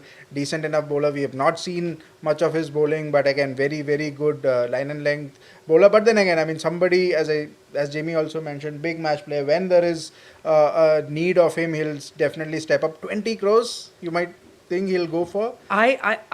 This is a little surprising though. Yes, he's a great player, and so after a long time we are getting this 20 plus, yeah. I was thinking 15 to 20, somewhere in between that, but clearly he's breaching that because KKR. And also Kolkata. Who do they have in their? Whom have they got so far? I know you're diligently keeping notes, Vineet. Kolkata has been very, very quiet through this auction. Throughout the auction. So this is their first big buy. So not surprising they're going after him. Yeah, they'll definitely go after him. Purnima is still with us. We'll throw back to Purnima and get some thoughts in terms of, we've talked about Ravichandran Ashwin, but again, very, very frugal buys in Rahul Tripathi, and couple of other guys as well. What's the sense there, Purnima, in terms of, we've talked about Ravichandran Ashwin, but the other buys, very frugal buys of Rahul Tripathi, Rachin Ravindra, it's kind of, Chennai Super Kings let go of their players and they buy them, all of them back again. Well, it was a slow start for CSK because initially they were not ready to spend more than 8 crore rupees, and all eyes were on whether CSK is ready to spend more than 8 crores to get Ravichandran Ashwin. In fact, when Rahul's bidding was happening, many thought that perhaps CSK would, spend to get Rahul on board, but that didn't happen. Ashwin, they spent more than 8 crores. So how do you see the 4 buyers that CSK had purchased today? Are you happy? Do you think it's going to be a strong team? Is this the winning formula for CSK? Absolutely, absolutely. Why I'm saying there is a winning formula is they have won with this particular side. It's not that, you're going ahead and buying somebody who's pretty much new. Yes, of course, Rahul Tripathi is one new commodity over there. But if you see the crux of the team, they've still gone ahead with Devon Conway, who played for CSK and won matches for out in the top. And then you have somebody like a young kid like Rachin Ravindra, who's doing amazingly well for both New Zealand and as well as for Chennai Super Kings. The winning formula, why I said that is because Stephen Fleming, who is the head coach of CSK, knows his players and he gets a lot of buys from New Zealand because he is also a New Zealander. So that is also that particular combination which works out well along with MS Dhoni. MS Dhoni's input is still there. You might say that maybe he's not the captain, Ritu is the captain, but Talat Dhoni is always there with us. So there you can see the excitement. It was a slow start, but now CSK is picking up and everyone here is waiting to see how many more players CSK will buy. But for now, they're all happy only because Ravichandran Ashwin is back. This is homecoming for a lot of CSK fans here. Yes, we're all looking forward to that. I think it'll be amazingly emotional and it'll be nice to see Ashwin sort of back at Chepauk in yellow. Yes. In fact, it was IPL that got him a break into the national side, setup. yeah, right. So it'll be nice to see him. And even as we speak, Vineet, sold to Kolkata. Kolkata Knight Riders, Royal Challengers Bangalore with an interesting tweet that no hesitation, time to cook, but they have been cooked it seems. 23.75 crores. Kolkata were very much interested in buying Great Venkatesh buy. Iyer. This I think probably is Third the most highest, right? surprising. Third highest right now I think, but the most surprising bid at 20 plus. I mean, nobody expected Venkatesh Iyer to go over 20. As you mentioned, 15 is fine, but 20 they really wanted Absolutely. Venkatesh Iyer. I think it's great that we sort of mentioned him also just before this lot came up. We were talking about what would the interest be like Interest and how would be much for he the would go for. all-rounders, yeah. Again, a very quality player there. I'm really happy for him. I'm Most super definitely happy for quality him. player, and that really fits into their setup as well. KKR, look at the retentions that they had, and with Venkatesh Iyer slotting it at number 3, number 4, it's already looking like a very solid unit. Oh, Bangalore suddenly Marcus Stoinis, woken a up to Marcus Stoinis. former RCB player itself, Yeah. Marcus Stoinis. But for me, Rupa, I think Bangalore has really bungled up the auction so I far. don't know. I mean, look, so far we've obviously, I mentioned this before. There is a pattern to every auction, especially with different franchises. There's a pattern that Chennai does when they are at an auction table. There's a pattern to it. There is a certain strategy to it. I am really lost as to what Bengaluru really wanted to try and come and do. I understand being a little conservative. It's a nice approach. I mean, there's still, the evening is still young. Yeah. We have a lot more interesting players.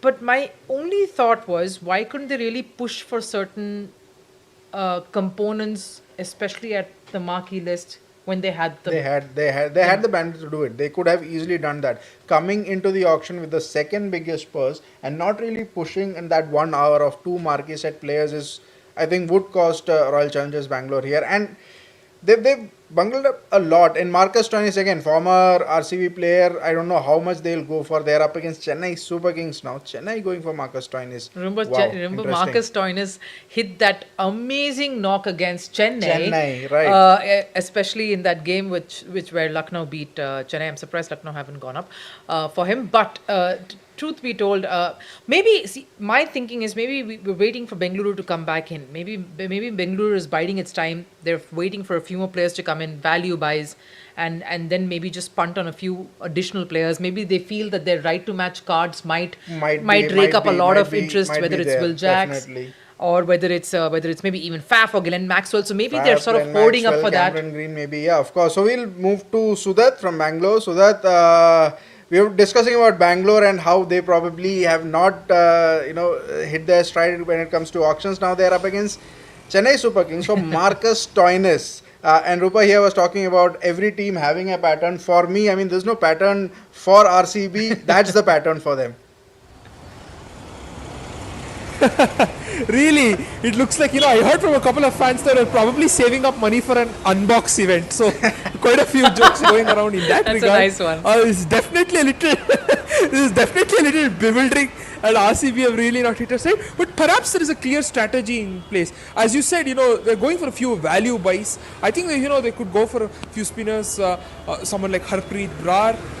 They could go for someone like William O'Rourke. Washington. There are a lot of few players, a few value buys that they could go for. So I think they are biding their time. I hope they get someone like Kudzia, Phil Salt, or at least Will Jacks for that matter. I think Will Jacks would be a RTM on Will Jacks is most likely it has long auctioned been there. talked upon that, Yeah, so I think it's long been talked upon that, RTM could be possible on Will Jacks. So I think you have to remain and see. I think they're biding their time. They want to save up a lot more money and then snatch some quick value buys towards the end.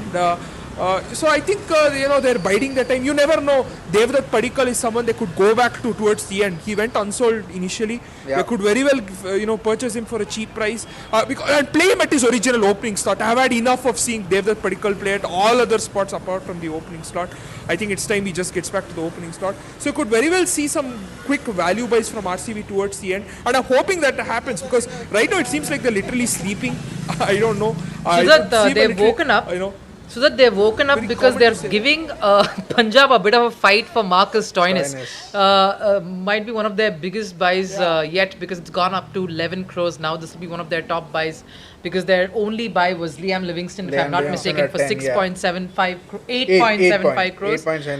Quite a good, quite a decent buy actually. It's a good Decent good buy at 8.5 crores, and if you add a Marcus Stoinis there, wow. What if they'll RTM Glenn Maxwell also? You build a team of all-rounders there. Yeah. But Marcus Stoinis, a former RCB player itself, does have a lot of value. And let's see. Going up against Punjab Kings with that big purse, it will be interesting to see. But so that, as you were mentioning, quite bewildered in a way how RCB have gone about it, but that has been the case in terms of their auction strategies, right? They put up a very batting heavy lineup, then they won't have the bowling to do it. Do you think any changes that you might see, as you talked about the bargain buys, they're looking more towards these all-rounders rather than having these big